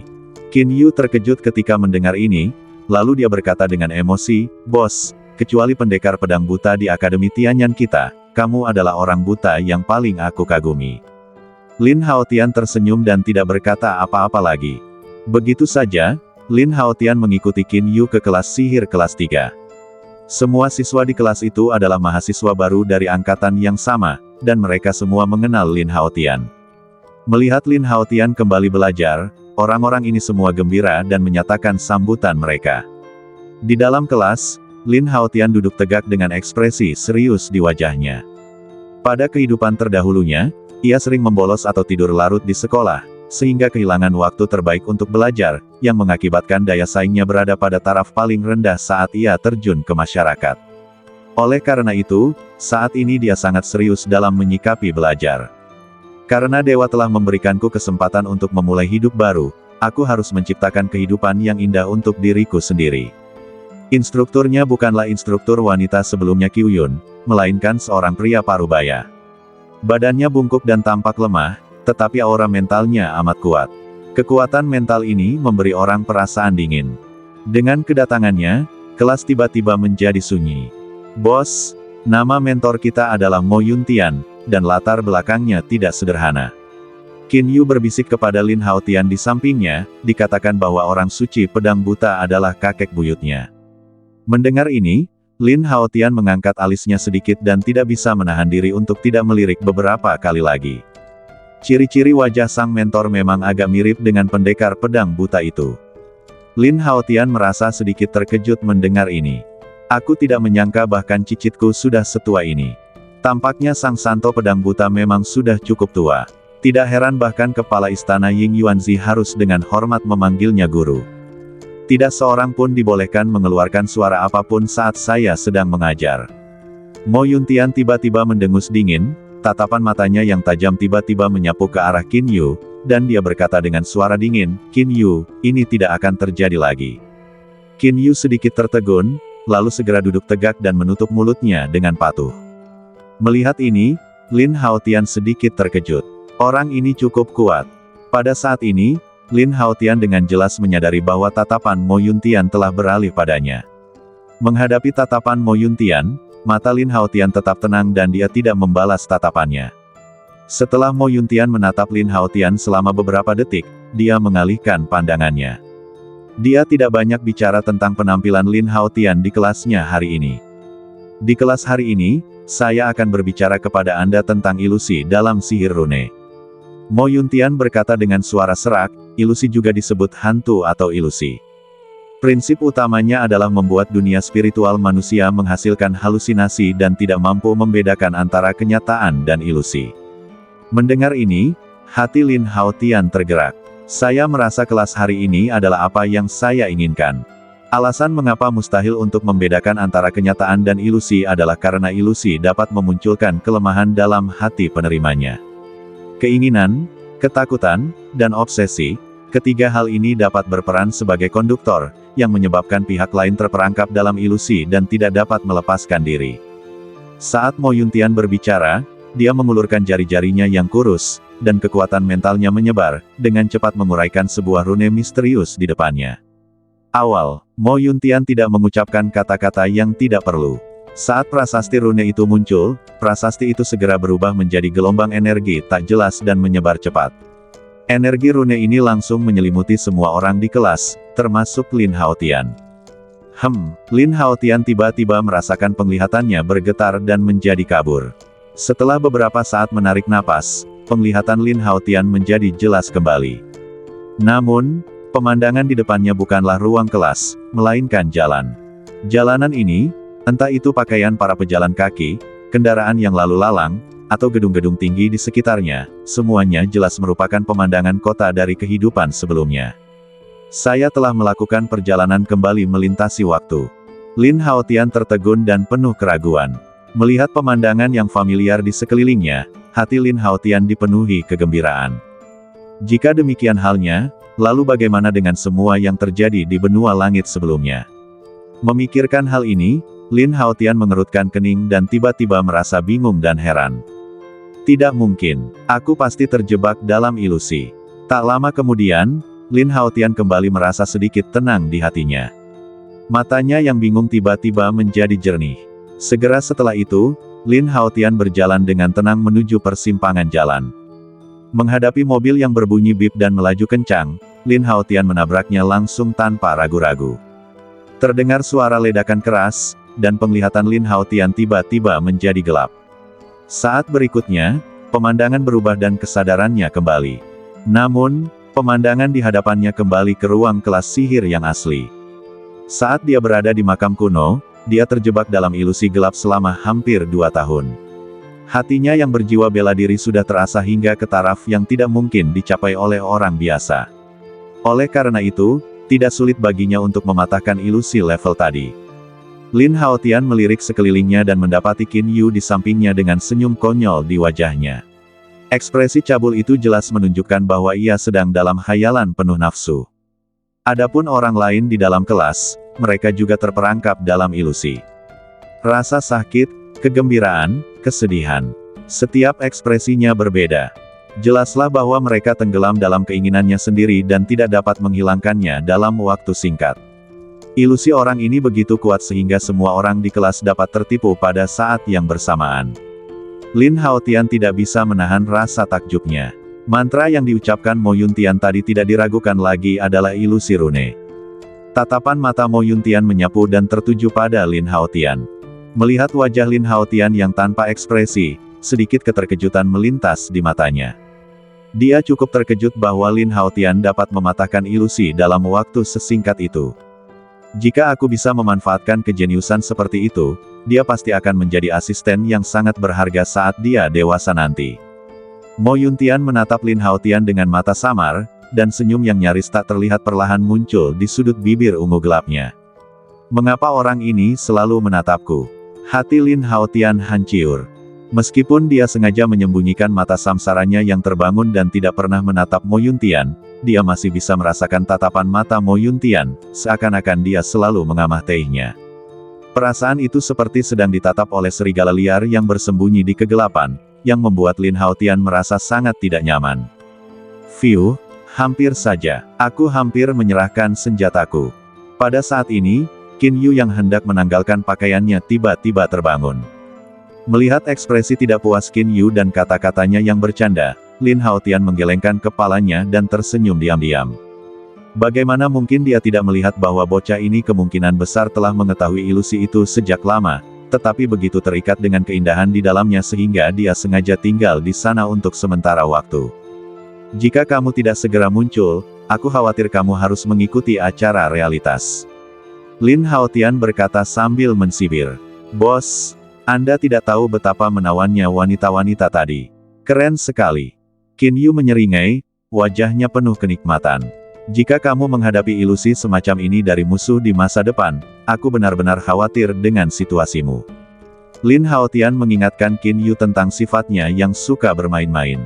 Jika aku bisa mati dalam situasi itu, bahkan sebagai hantu aku akan menjadi orang yang romantis. Qin Yu tertawa, dan ada kesan riang dalam kata-katanya. Jika ayahnya, Jenderal Qin Xiong, mendengar ini, konsekuensinya tidak terbayangkan. Selanjutnya, orang-orang lain di dalam kelas juga secara bertahap menyingkirkan ilusi tersebut. Adapun beberapa siswa yang belum pulih, ilusi itu dihapus dari mereka semua dengan lambaian tangan Mo Yuntian. Mereka semua masih dalam keadaan terkejut, seolah-olah mereka cukup terkejut dengan pemandangan ilusi yang tiba-tiba itu. Ilusi tadi hanyalah ilusi rune yang paling umum. Mo Yuntian menatap tajam ke arah semua orang, lalu berkata dengan suara serak, namun, meski begitu, mereka yang lemah hati terhadap seni bela diri bisa dengan mudah tersesat di dalamnya. Selanjutnya, kalian masing-masing mencari pasangan dan berlatih ilusi sesuai dengan rune ini. Setelah berbicara, kekuatan mental Mo Yuntian yang kuat terpancar dari badannya, dan dia sekali lagi mengukir totem rune berwarna hijau tua. Semua orang segera menghafal struktur totem rune, lalu meniru rune dan mulai berlatih mengukir. Mungkin karena instrukturnya adalah Mo Yuntian, Qin Yu jelas sedikit khawatir.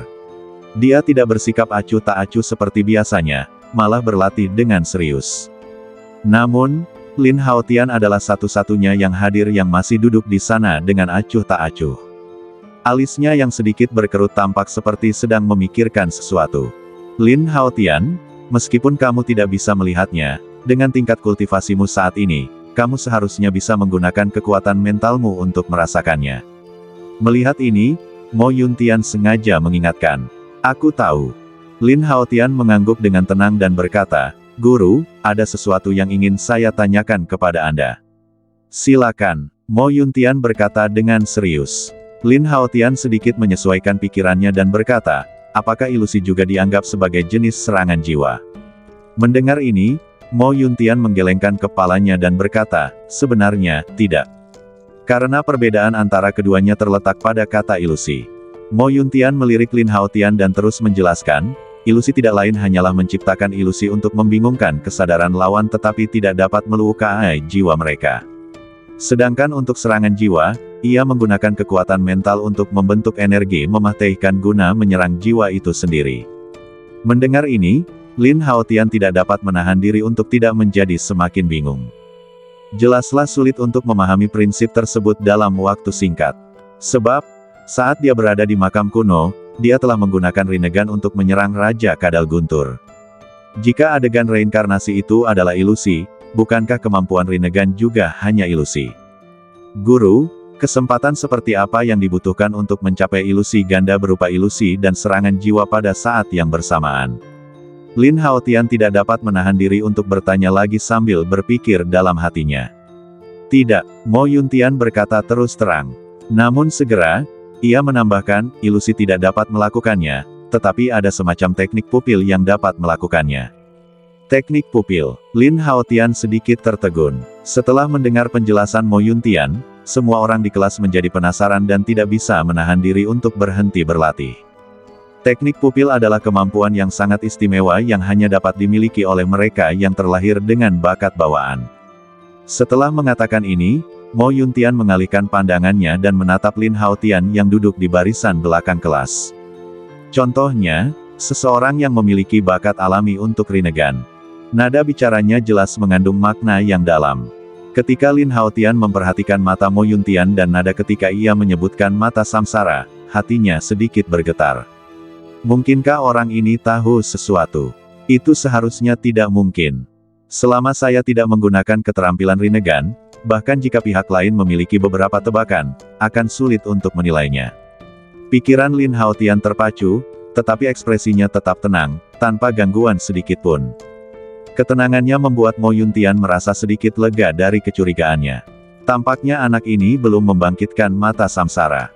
Apakah kakek buyutku berpikir bahwa aku tidak akan bisa melihat bahwa Lin Haotian dianugerahi Rinnegan dengan menyembunyikannya dariku?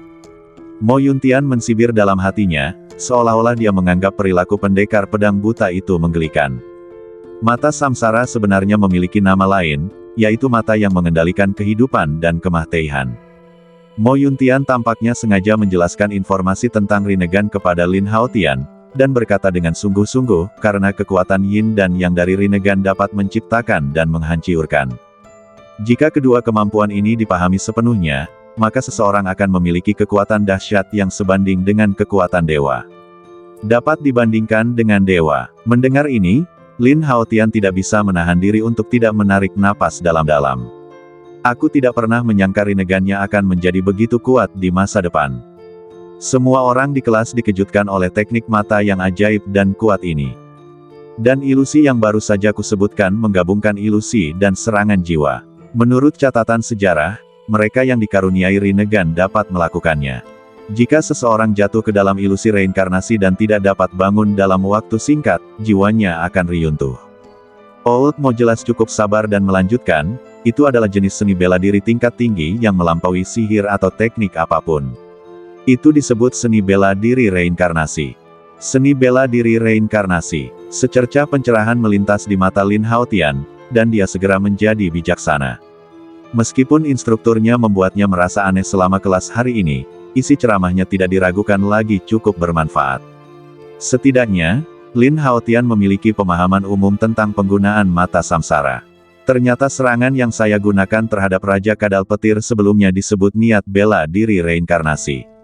Lin Haotian tampak tengah memikirkan sesuatu, namun saat itu dia tampaknya tidak merasakan bahwa Raja Kadal Petir tengah diserang jiwanya. Mungkinkah Rinnegan saya baru saja terbangun, atau karena kekuatan mental saya belum cukup kuat? Memikirkan hal ini, Lin Haotian merasa sedikit bersemangat dan mau tidak mau ingin memelihara hewan kecil untuk mencobanya. Guru, seperti apa bentuk Rinnegan? Pada saat ini, Qin Yu mengangkat tangannya dan tidak bisa menahan diri untuk bertanya dengan rasa ingin tahu. Mo Yuntian melirik Qin Yu, lalu menoleh ke Lin Haotian, lalu menarik kembali pandangannya tanpa meninggalkan jejak. Rinnegan adalah salah satu dari 10 bakat teknik mata yang hebat, dan keberadaannya cukup istimewa. Hanya satu orang yang lahir di setiap era. Mo Yuntian berkata dengan enteng, jadi, aku belum pernah melihat seseorang dengan bakat Rinnegan terbangun. Mendengar ini, semua orang di kelas tidak dapat menahan perasaan sedikit kecewa. Aku sudah banyak bicara, tapi aku tidak menyangka itu hanya sekadar legenda. Melihat reaksi semua orang, Mo Yuntian mensibir dalam hatinya. Sekelompok orang idiot, orang-orang sungguhan dengan bakat Rinnegan ada di kelas ini saat ini. 10 teknik murid hebat, namun, reaksi Lin Haotian berbeda dari orang lain. Ketika dia mendengar bahwa selain Rinnegan, ada 9 jenis teknik mata lainnya, dia cukup terkejut. Kalau aku punya kesempatan bertemu orang yang berbakat dalam teknik pupil, aku bisa meminta saran pada mereka. Bagaimanapun, Lin Haotian hanyalah seorang pemula yang baru saja terbangun. Dia perlu mencari tahu semuanya sendiri. Setelah itu, Mo Yuntian menjelaskan kepada semua orang lagi tentang penerapan ilusi rune dan kemudian mengakhiri kelas. Lin Haotian, ikutlah denganku. Tepat saat Lin Haotian hendak meninggalkan kelas bersama Qin Yu, Mo Yuntian tiba-tiba memanggilnya. Ya, mendengar ini, Lin Haotian bingung dan hanya bisa mengangguk, lalu mengikuti Mo Yuntian ke lantai 5. Di kuil Ling Miao, setiap mentor memiliki kantor independen. Kantor yang ditugaskan untuk mentor tingkat tinggi seperti Mo Yuntian terletak di lantai paling atas dan sangat luas. Sekilas, rak-rak buku di sekitarnya dipenuhi buku-buku tentang berbagai rune dan mantra. Selain itu, buku-buku ini mencakup hampir semua rune dengan atribut energi dan memiliki koleksi yang kaya. Ada pesona yang halus dan mendalam. Silakan duduk. Mo Yuntian berkata sambil tersenyum lebar, lalu duduk di kursi utama di depan meja. Tidak perlu. Aku bisa berdiri di sini dan mendengarkan apapun yang guru katakan. Lin Haotian tersenyum sedikit dan tidak ingin tinggal di sini terlalu lama. Karena ia selalu merasa bahwa lelaki di depannya memberinya perasaan aneh dan seram. Perasaan ini membuat Lin Haotian secara tidak sadar bersikap waspada. Haha, kamu cukup berhati-hati, dan tampaknya kamu juga waspada terhadapku. Mo Yuntian menatap Lin Haotian sambil tersenyum, dan berkata dengan nada yang dalam. Lin Haotian tetap diam. Kamu orang yang pintar, jadi aku tidak akan bertele-tele denganmu. Mata Mo Yuntian terus memperhatikan perubahan ekspresi Lin Haotian, dan dia berkata terus terang, jika aku punya cara untuk membantumu menyembuhkan matamu, apakah kamu bersedia mengikuti petunjukku? Mendengar ini, hati Lin Haotian hancur. Orang ini sungguh aneh. Oh, kalau begitu bolehkah saya bertanya apa solusi yang Anda miliki? Lin Haotian malah bertanya alih-alih memberikan jawaban yang jelas. Mo Yuntian berkata dengan acuh tak acuh, jangan cemas, anak muda. Kamu harus berjanji untuk mematuhiku terlebih dahulu. Lin Haotian menjawab dengan acuh tak acuh, saya adalah murid Akademi Tianyan, dan Anda adalah mentor saya.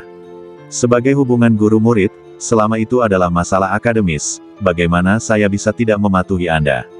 Mendengar ini, sedikit rasa dingin melintas di mata Mo Yuntian. Bagaimana mungkin dia tidak mengerti arti di balik kata-kata Lin Haotian?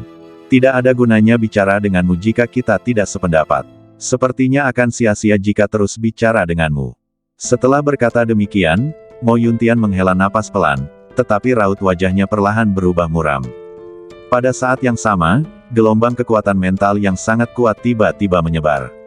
Ledakan. Saat kekuatan mental ini menyebar, ia langsung membentuk aura yang kuat, seperti sangkar tak terlihat, yang mengikat badan Lin Haotian. Sungguh kekuatan mental yang kuat. Ekspresi Lin Haotian sedikit berubah. Dia cukup terkejut dengan tindakan Mo Yuntian yang tiba-tiba. Selain itu, konsentrasi kekuatan mental ini jauh melampaui Lin Haotian, yang sekarang menjadi penyihir tingkat 6, dan setidaknya telah mencapai tingkat penyihir tingkat 8. Guru, apa maksudmu? Lin Haotian mengerutkan kening. Jelas dia tidak menyangka pihak lain akan berencana menyakitinya sebelum mereka sempat berbicara beberapa patah kata. Kali ini dia benar-benar seperti seekor domba yang masuk ke mulut harimau.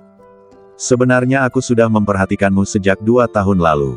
Mo Yuntian tersenyum muram dan berkata dengan enteng, sayang sekali, pilihanmu mengecewakanku. Kau benar-benar menolak orang-orang yang kukirim, dan sekarang kau masih saja tidak patuh. Menolak laki-laki Anda. Mendengar ini, Lin Haotian merasakan hawa dingin di hatinya. Seketika itu juga ia cepat-cepat mengingat kembali kejadian yang dialaminya saat itu. Hari itu adalah musim matahari musim dingin. Dia memanfaatkan kesempatan menghadiri perjamuan yang diselenggarakan oleh pangeran tertua di kediaman Jenderal Wang untuk secara diam-diam menjalankan misinya dan membunuh mangsanya. Meskipun dia berhasil lolos dari perjamuan dengan selamat, dia ditarik ke hutan bambu di luar kota oleh sebuah kereta dan disergap. Dan momen ini sesuai dengan apa yang dikatakan Mo Yuntian tadi. Tidak sulit untuk menebak bahwa orang ini kemungkinan besar adalah dalang di balik layar. Aku tidak punya dendam padamu. Apa niatmu? Suara Lin Haotian berangsur-angsur berubah dingin. Sangat sederhana, saya butuh boneka. Mo Yuntian berkata dengan enteng, dan kebetulan kamulah orang yang paling aku sukai sejauh ini. Wayang. Lin Haotian tersenyum dingin dan berkata, maaf. Saya khawatir Anda telah menemukan target yang salah. Mo Yuntian menyipitkan matanya dan menatap Lin Haotian seolah sedang menatap mangsa. Dia tersenyum muram dan berkata, bagaimana mungkin aku salah tentang seseorang yang memiliki anugerah Rinnegan, kan? Mendengar ini, ekspresi Lin Haotian sedikit berubah. Semakin saya merasa bahwa orang ini telah merencanakan ini. Tidak heran dia sengaja memberitahuku begitu banyak tentang Rinnegan di kelas tadi. Situasi itu jelas merupakan suatu ujian. Karena kamu sulit dijinakkan, aku hanya bisa menggunakan beberapa trik untuk membuatmu patuh. Ada ekspresi muram di bibir Mo Yuntian. Seketika, dia menggunakan jari-jarinya untuk mengarahkan kekuatan mental dan dengan cepat menggambar di depannya, dan tak lama kemudian segel rune muncul. Jimat itu berwarna merah tua yang aneh, samar-samar memancarkan fluktuasi energi yang tidak jelas dan dingin. Melihat rune merah, Lin Haotian merasakan jiwanya bergetar dan secara naluriah merasakan bahaya. Ini disebut tanda budak jimat. Jika berhasil tercetak di jiwamu, kau akan diperbudak olehku selama sisa hidupmu. Mo Yuntian berkata dengan acuh tak acuh, Yang Sengji dulu seperti ini, dan kamu juga sama sekarang. Yang Sengji, hati Lin Haotian tiba-tiba bergetar. Bukankah orang ini adalah mangsa pertama yang dia bunuh saat pertama kali tiba di Akademi Tianyan? Menurut informasi, Yang Sengji adalah keturunan dari pemberontakan lebih dari 10 tahun yang lalu. Namun, karena keluarga yang telah berjasa kepada penguasa istana Ying Yuanzi, ia diterima sebagai muridnya. Itulah sebabnya dia bersembunyi di Akademi Tianyan untuk menyelamatkan hidupnya. Namun kemudian, Yang Sengji justru mengikuti jejak lama generasi ayahnya dan merencanakan pemberontakan untuk merebut kekuasaan, yang berujung pada percobaan pembunuhan oleh organisasi Mingge. Tetapi sekarang tampaknya pemicu segalanya adalah Mo Yuntian di depannya. Keturunan pedang buta Sein Mo. Meskipun Lin Haotian terkejut mendengar Mo Yuntian menyebut Yang Sengji, wajahnya tetap tenang. Karena pembunuh yang membunuh Yang Sengji saat itu adalah dia. Kalau sekarang aku tak sengaja membocorkan sesuatu, jati diriku yang sebenarnya akan terungkap. Kali ini, saya benar-benar tertabrak senjata. Lin Haotian diam-diam terkejut. Kamu memperbudak murid sang guru, apakah kamu tidak takut menyinggung perasaannya?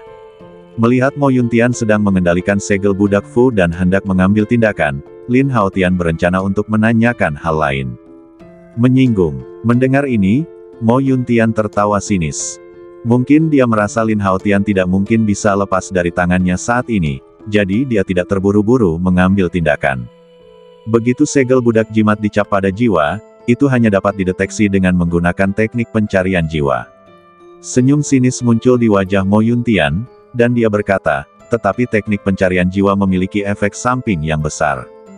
Kasus yang paling ringan dapat menyebabkan kebodohan atau kecacatan, dan yang terburuk dapat menyebabkan kematian. Bagaimana mungkin Ying Yuanzi dengan mudah menggunakan teknik pencarian jiwa pada murid kesayangannya tanpa benar-benar yakin? Orang ini sungguh kejam. Mata Lin Haotian sedikit menggelap. Kalau dipikir-pikir seperti ini, bahkan kakek buyutnya, Sang Suci Pedang Buta, mungkin tidak menyadari perilaku menyimpang pihak lain. Kalau mereka tahu dan tunduk, maka barisan pasukan itu niscaya akan sangat mengerikan. Lagi pula, ada orang Sein Domain yang kuat yang mendukungnya, bagaimana mungkin itu tidak menakutkan? Memikirkan hal ini, Lin Haotian tiba-tiba merasa ngeri. Begitu segel budak jimat ditanam, jiwamu akan sepenuhnya kehilangan kesadaran independennya dan tidak akan lagi mampu membangkitkan mata samsara. Nada bicara Mo Yuntian penuh penyesalan, namun senyum kejamnya terlihat jelas. Aku tidak pernah menyangka bahwa orang dengan anugerah mata samsara di era ini akan mati di tanganku sebelum terbangun. Sayang sekali, tut-tut.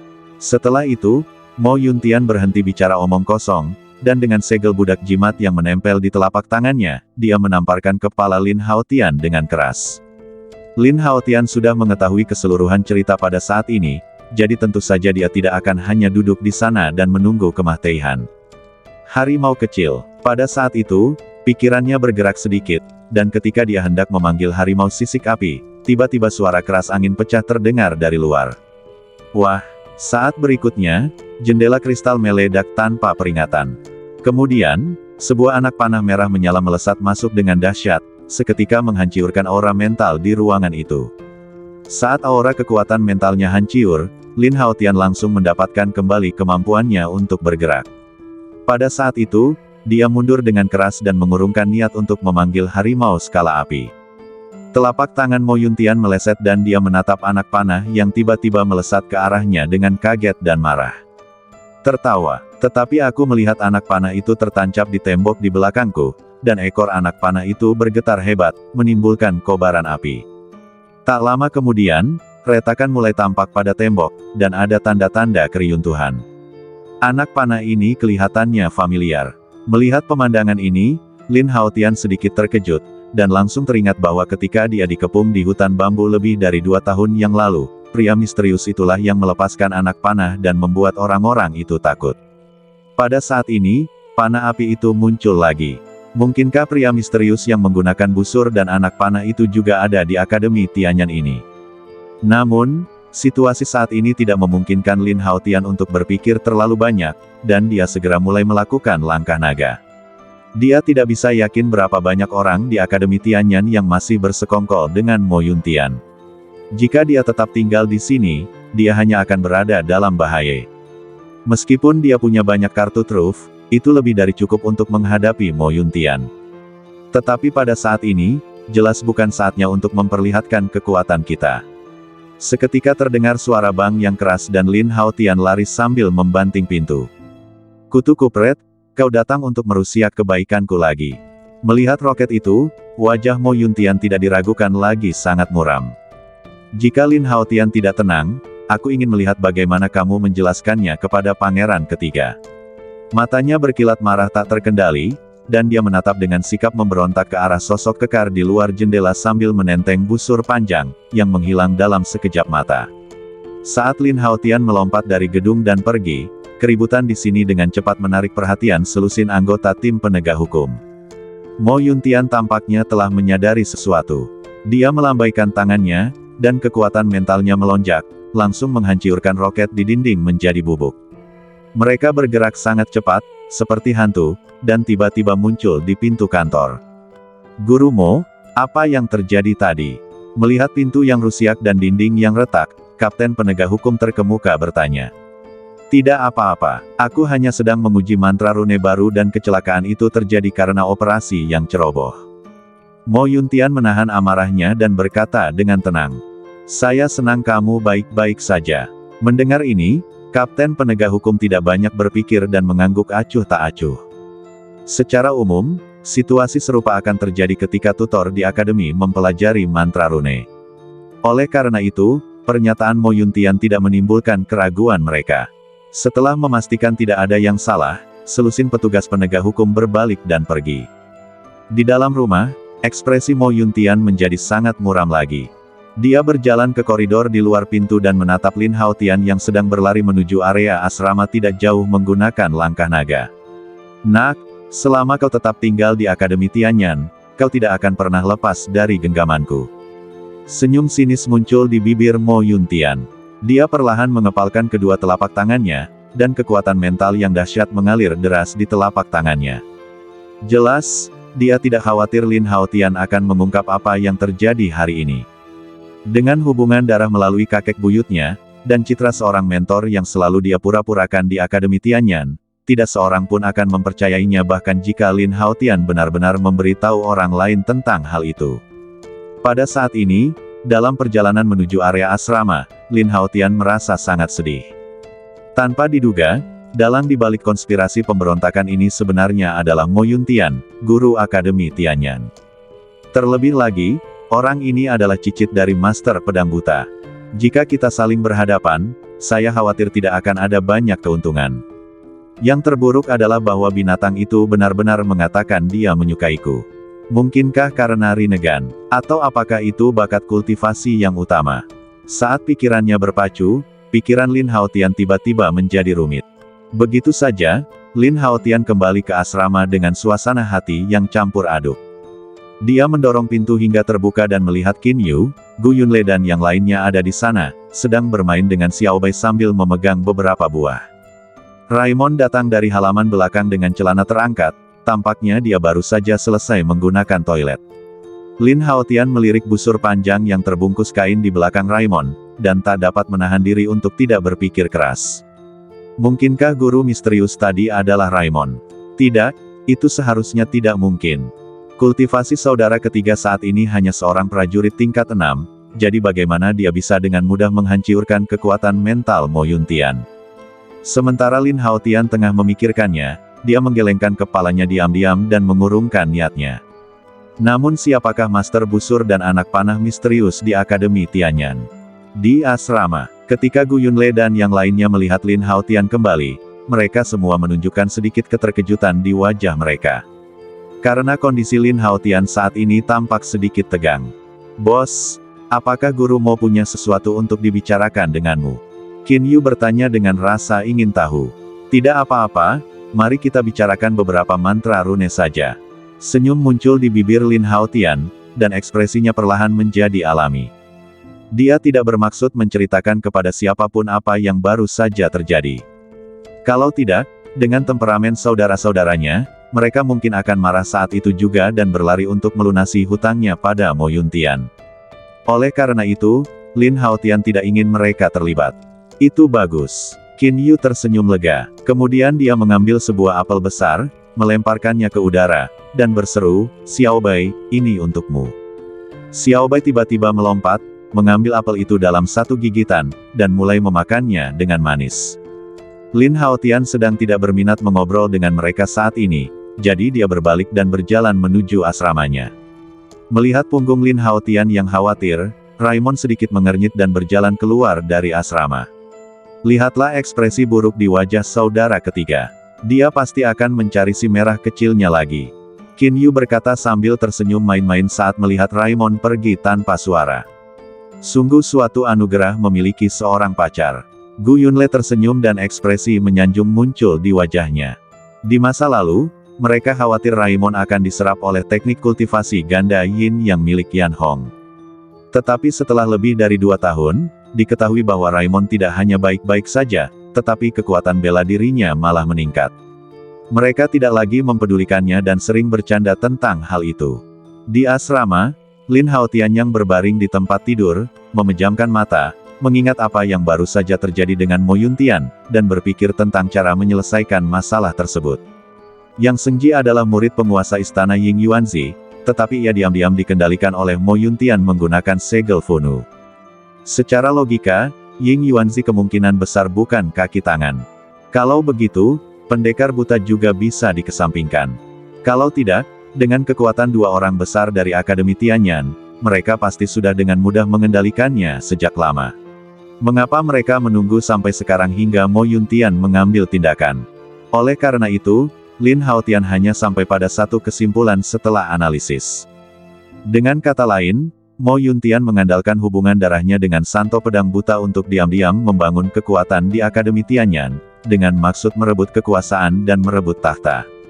Akan tetapi, Mo Yuntian bukanlah kerabat kerajaan dan tidak memiliki latar belakang apapun di istana. Sebagai seorang mentor saja, mungkin merupakan sebuah fantasi baginya untuk merebut tahta. Apakah ada orang lain yang merupakan dalang sebenarnya di balik ini? Saat pikirannya berubah, Lin Haotian tiba-tiba membuka matanya. Saat dia terus menebak, dia merasa bahwa kemungkinan ini lebih tepat, dan pikiran dalam benaknya mulai menjadi lebih jernih. Sekarang karena Raja Yan sedang dalam kondisi kesehatan yang buruk, masing-masing pangeran memiliki pendukungnya sendiri dalam perebutan tahta baru, jadi kekuatan mereka jauh dari seimbang. Oleh karena itu, menurut pendapat Lin Haotian, pengendali sebenarnya dari kekuatan tersembunyi Mo Yuntian pastilah salah satu pangeran itu. Pangeran tertua Yan Peng, pangeran kedua Yan Fengjun, dan pangeran keempat Yan Shen. Bayangan mereka bertiga muncul di pikiran Lin Haotian. Adapun pangeran ketiga Yan Hongyi, dikabarkan ia lemah dan sakit-sakitan sejak kecil. Dia tinggal jauh di dalam istana dan mengabaikan perebutan tahta. Dia orang yang sangat rendah hati.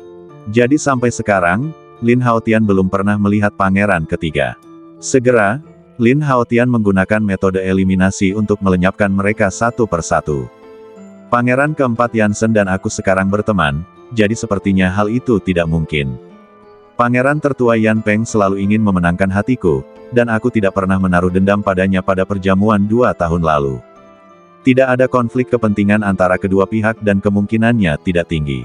Meskipun pangeran kedua Yan Fengjun berada di kubu yang sama dengan pangeran tertua, semua manusia memiliki ambisi besar untuk mendapatkan kekuasaan. Sulit dikatakan, di permukaan dia bersorak untuk pangeran tertua, tetapi sebenarnya dia memanipulasinya di belakang layar. Oleh karena itu, Lin Haotian merasa bahwa pangeran kedua, Yan Fengjun, kemungkinan besar adalah dalang di balik layar. Namun kemungkinan ini tidak pasti. Lin Haotian telah menonton banyak drama istana, film, dan novel di kehidupan sebelumnya, dan sangat menyadari perebutan kekuasaan dan berbagai konspirasi serta intrik yang terlibat. Terkadang, orang yang paling tidak diduga justru paling mencurigakan. Misalnya, pangeran ketiga Yan Hongyi. Meskipun ia tidak bertarung atau berkompetisi, dan tidak ikut campur, ia tidak akan terpengaruh oleh perebutan kekuasaan ini. Pendekatan ini tampaknya biasa-biasa saja, tenang dan tidak konfrontatif. Namun bila dianalisis dari sudut pandang lain, niscaya ia berniat meraup keuntungan dengan membiarkan pangeran-pangeran lain bertempur sampai mati, baru kemudian ia keluar untuk menyelesaikan masalah itu dan mengamankan tahtanya. Tentu saja, ini hanyalah analisis acak oleh Lin Haotian karena dia tidak memiliki petunjuk apapun saat ini. Dia tidak dapat yakin sampai dia bertemu pangeran ketiga. Mungkin orang tersebut sebenarnya orang biasa-biasa saja, yang selalu khawatir dan takut terhadap berbagai hal. Dan jika penampilannya selalu tersamar, maka niat lawan sungguh mengerikan. Jika aku tahu siapa dalang di balik semua ini, tidak akan mudah untuk mencapai perdamaian. Sekilas tatapan dingin terpancar di mata Lin Haotian. Awalnya ia tak berniat untuk terlibat dalam air berlumpur ini, tetapi kini hal itu menimpanya, 2 kali. Tentu saja dia tidak akan hanya duduk di sana dan menunggu kematian. Namun, mengingat situasi saat ini, tidak diragukan lagi sulit untuk mencari petunjuk. Masih ada lebih dari setengah bulan sebelum perayaan, jadi aku harus mencari tempat bersembunyi terlebih dahulu. Sambil berpikir, Lin Haotian telah membuat keputusan. Sekarang di Akademi Tianyan, dia tidak ingin berhadapan langsung dengan Mo Yuntian. Sekalipun pihak lain terbunuh, jika dalang di balik layar tidak dapat ditemukan, bukan saja tidak akan ada manfaatnya, tetapi juga akan menyinggung Master Pedang Buta. Oleh karena itu, satu-satunya solusi saat ini adalah menunggu hingga hari perayaan untuk menyelesaikan masalah ini untuk selamanya. Memikirkan hal ini, Lin Haotian mulai memikirkan rencana selanjutnya. Oh, benar, tempat latihan. Kemudian, sebuah ide terlintas di benak Lin Haotian, dan dia langsung memikirkan tempat yang sempurna untuk bersembunyi. Untuk menghindari gangguan, hampir semua tempat pelatihan Akademi Tianyan adalah ruang pelatihan tertutup. Terlebih lagi, dalam kesempatan seperti itu, dengan pengawasan para diaken, bahkan jika Mo Yuntian punya niat jahat, dia tidak akan berani bertindak gegabah. Pada malam hari, di istana timur Istana Kekaisaran, seorang laki-laki berpakaian kasim sambil membawa kotak obat berjalan perlahan menuju gerbang istana. Pada saat ini, pangeran ketiga Yan Hongyi dan Tai Fu yang sedang bermain catur di meja. Pangeran ketiga, kau telah mengambil langkah salah lagi. Sayang sekali. Kerutan di wajah tua Yang Ze tampak semakin tebal saat dia tersenyum. Setelah mengatakan ini, bidak catur di tangannya mendarat dengan mantap di papan catur. Ini segera mengakhiri seluruh permainan catur. Meskipun kemampuan caturku meningkat akhir-akhir ini, aku masih belum bisa mengalahkan guru. Itu benar-benar tidak berguna. Yan Hongyi tersenyum dan menggelengkan kepalanya, berkata tanpa daya. Pangeran ketiga, kamu bermain catur denganku setiap hari, tetapi kamu tidak pernah menang. Apakah kamu tidak merasa bosan? Yang Ze tertawa dan bertanya dengan penuh arti. Saya tidak pernah memukul siapapun sejak saya masih kecil, dan saya sudah terbiasa dengan hal itu. Yan Hongyi berkata dengan acuh tak acuh. Mendengar ini, Yang Ze tersenyum namun tidak berkata apa-apa, tetapi dia mensibir dalam hatinya, dia benar-benar orang yang tidak berguna dan tidak memiliki ambisi. Dia melirik kaki kanan Yan Hongyi dan melihat telapak kakinya diikat dengan kain kasa putih, dengan bercak darah merah samar. Pangeran yang tidak berguna ini tidak hanya tidak memiliki ambisi, tetapi juga sangat lemah. Dia bahkan terjatuh dan melukai dirinya sendiri saat mandi di kamar mandi beberapa hari yang lalu. Untungnya, masa jabatan 6 tahun saya sebagai guru besar telah berakhir dan saya tidak perlu lagi mematuhi Yang Mulia dan mengawasi makhluk tak berguna ini. Pada saat ini, Kasim yang membawa kotak obat masuk. Dia menundukkan kepalanya dan berkata dengan suara feminin, Pangeran ketiga, aku di sini untuk mengganti obat untukmu. Melihat ini, Yang Ze berdiri dan mengambil kesempatan itu untuk berkata, karena pangeran ketiga ingin mengganti obatnya, jangan bermain catur malam ini dan istirahatlah dengan baik. Baiklah, Guru Yang, jaga diri baik-baik. Yan Hongyi mengangguk dan tersenyum ringan, sikapnya sangat sopan. Namun, setelah Yang Ze pergi, sedikit rasa dingin perlahan muncul dari senyuman di wajah Yan Hongyi. Pangeran ketiga, masa jabatan orang tua ini akan berakhir dalam beberapa hari. Anda tidak akan diawasi lagi, jadi Anda bisa bersantai. Kasim di sebelahnya mensibir dan menatap Yan Hongyi. Jika Lin Haotian ada di sini saat ini, dia pasti bisa mengenalinya sekilas. Karena orang ini adalah Mo Yuntian. Setelah 6 tahun, saya bosan melihat wajah lamanya. Yan Hongyi berkata dengan ringan, kamu seharusnya tahu apa yang harus dilakukan.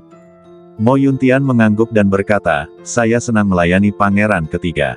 Saya akan membuatnya menghilang dari dunia ini selamanya. Yan Hongyi menatap Mo Yuntian dan berkata dengan acuh tak acuh, saya sangat tidak puas dengan apa yang Anda lakukan di Akademi Tianyan hari ini.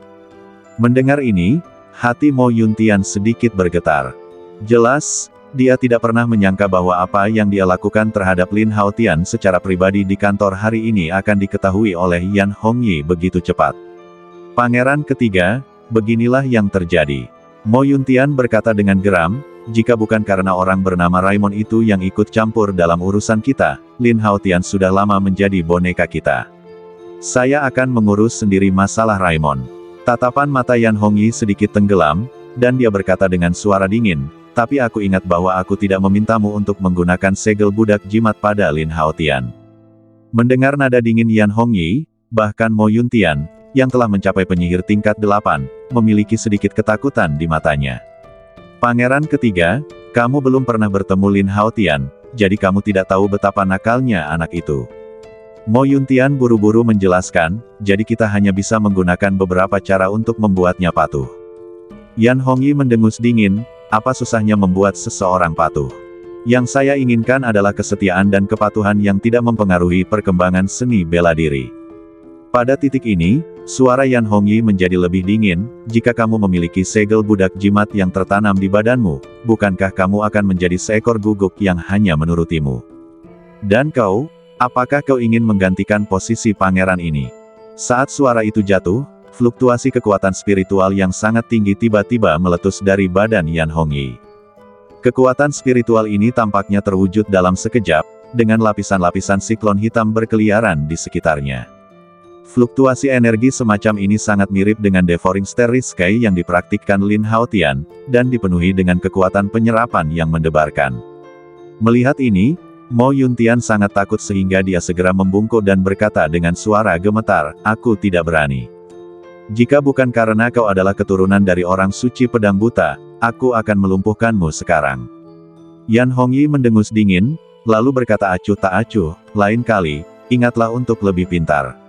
Setelah berbicara, sayap telinganya bergerak sedikit dan mendengar sedikit suara.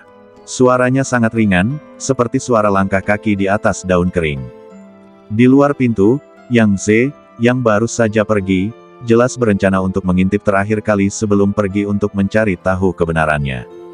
Tanpa diduga, penyadapan ini benar-benar di luar dugaannya. Dia begitu ketakutan sehingga dia tidak berani tinggal di sana lebih lama lagi dan segera pergi diam-diam. Tanpa dia sadari bahwa sehelai daun kering di bawah kakinya telah memperlihatkan pergerakannya. Suara mendesing. Tepat saat Yang Ze hendak berjalan keluar halaman, bayangan hitam tiba-tiba muncul di depannya seperti hantu. Pangeran ketiga. Pangeran ketiga. Yang Ze melihat lebih dekat dan wajahnya langsung pucat. Dia mundur karena takut. Namun, di pintu belakang, Mo Tianyun berjalan mendekat dengan wajah muram. Awalnya aku berencana untuk membiarkanmu hidup beberapa hari lagi. Karena kau ingin Mahtei, maka itu akan terjadi sesuai keinginanmu. Yan Hongyi menatap Yang Ze dengan acuh tak acuh, dengan seringai di bibirnya. Saat dia berbicara, pusaran hitam yang sangat dingin tiba-tiba meledak dari telapak tangannya dan menekan langsung kepala Yang Ze. Istana ketiga. Sebelum Yang Ze bisa memohon belas kasihan, sebuah kekuatan melahap yang mengerikan tiba-tiba meledak dari pusaran hitam. Ledakan. Hanya dalam beberapa tarikan napas, badan Yang Ze terhisap menjadi mahiyat kering. Ternyata orang tua ini adalah seorang pendekar tingkat 4. Bisa dikatakan dia memiliki efek yang menyehatkan. Yan Hongyi menatap mahiyat layu di tanah dengan ekspresi acuh tak acuh. Melihat pemandangan ini, tenggorokan Mo Yuntian bergejolak dan dia tidak bisa menahan diri untuk menelan ludahnya. Dia ingat betul bahwa saat pertama kali bekerja sama dengan Yan Hongyi, pihak lawannya hanya seorang pendekar tingkat 4.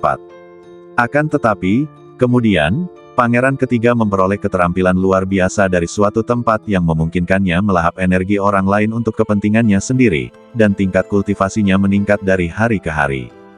Hingga saat ini, kekuatan Yan Hongyi telah mencapai tingkat yang mengerikan yang membuatnya merasa berdebar-debar. Ini juga merupakan alasan mengapa dia merasa sangat ketakutan saat melihat cahaya hitam melonjak di sekitar Yan Hongyi di aula tadi.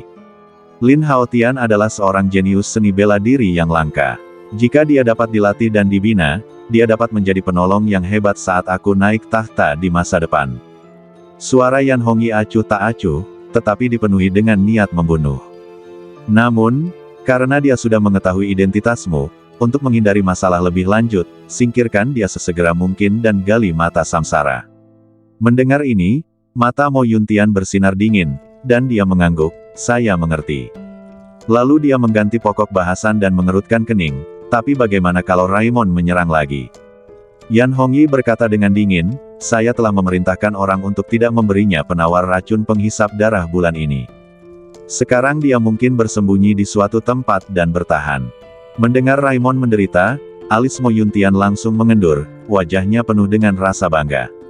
Ingat, jika kamu membuat kesalahan lagi kali ini, 10 tahun kultivasimu akan sia-sia. Saat Yan Hongyi berbicara, kekuatan spiritual terkumpul di telapak tangan kanannya, dan pusaran hitam muncul kembali. Melihat ini, wajah Mo Yuntian sedikit berubah, dan dia buru-buru berkata dengan sungguh-sungguh, jangan khawatir, Yang Mulia Pangeran Ketiga, saya akan menyelesaikan tugas itu. Baiklah, urus mahiatnya, dulu sebelum kembali. Yan Hongyi berkata dengan acuh tak acuh, lalu berbalik dan berjalan kembali ke ruang istana. Menatap punggung Yan Hongyi, sorot mata Mo Yuntian dipenuhi amarah, seakan-akan dia sangat tidak senang diperintah seperti ini. Tapi apa yang dapat kita lakukan?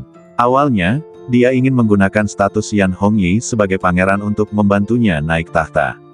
Akhirnya, dia akan menggunakan segel budak jimat untuk mengubah Yan Hongyi menjadi boneka, dan dia akan menjadi kaisar di balik layar. Namun, rencananya jauh dari apa yang dibayangkannya. Saat melakukan hubungan seksual dengan pembantu Yan Hongyi, dia menemukan bagian pribadi pembantunya diolesi racun penghisap darah dan dia pun terinfeksi. Dia tidak pernah berani menceritakan kejadian buruk ini kepada kakek buyutnya. Jika tidak, mengingat cara biasa yang dilakukan oleh Master Pedang Buta, konsekuensinya tentu akan lebih tragis. Ada kemungkinan besar kultivasimu akan hancur, dan kau akan terlempar ke posisi orang biasa, yang menjalani kehidupan biasa-biasa saja. Bagaimana mungkin Mo Yuntian bersedia melakukan ini?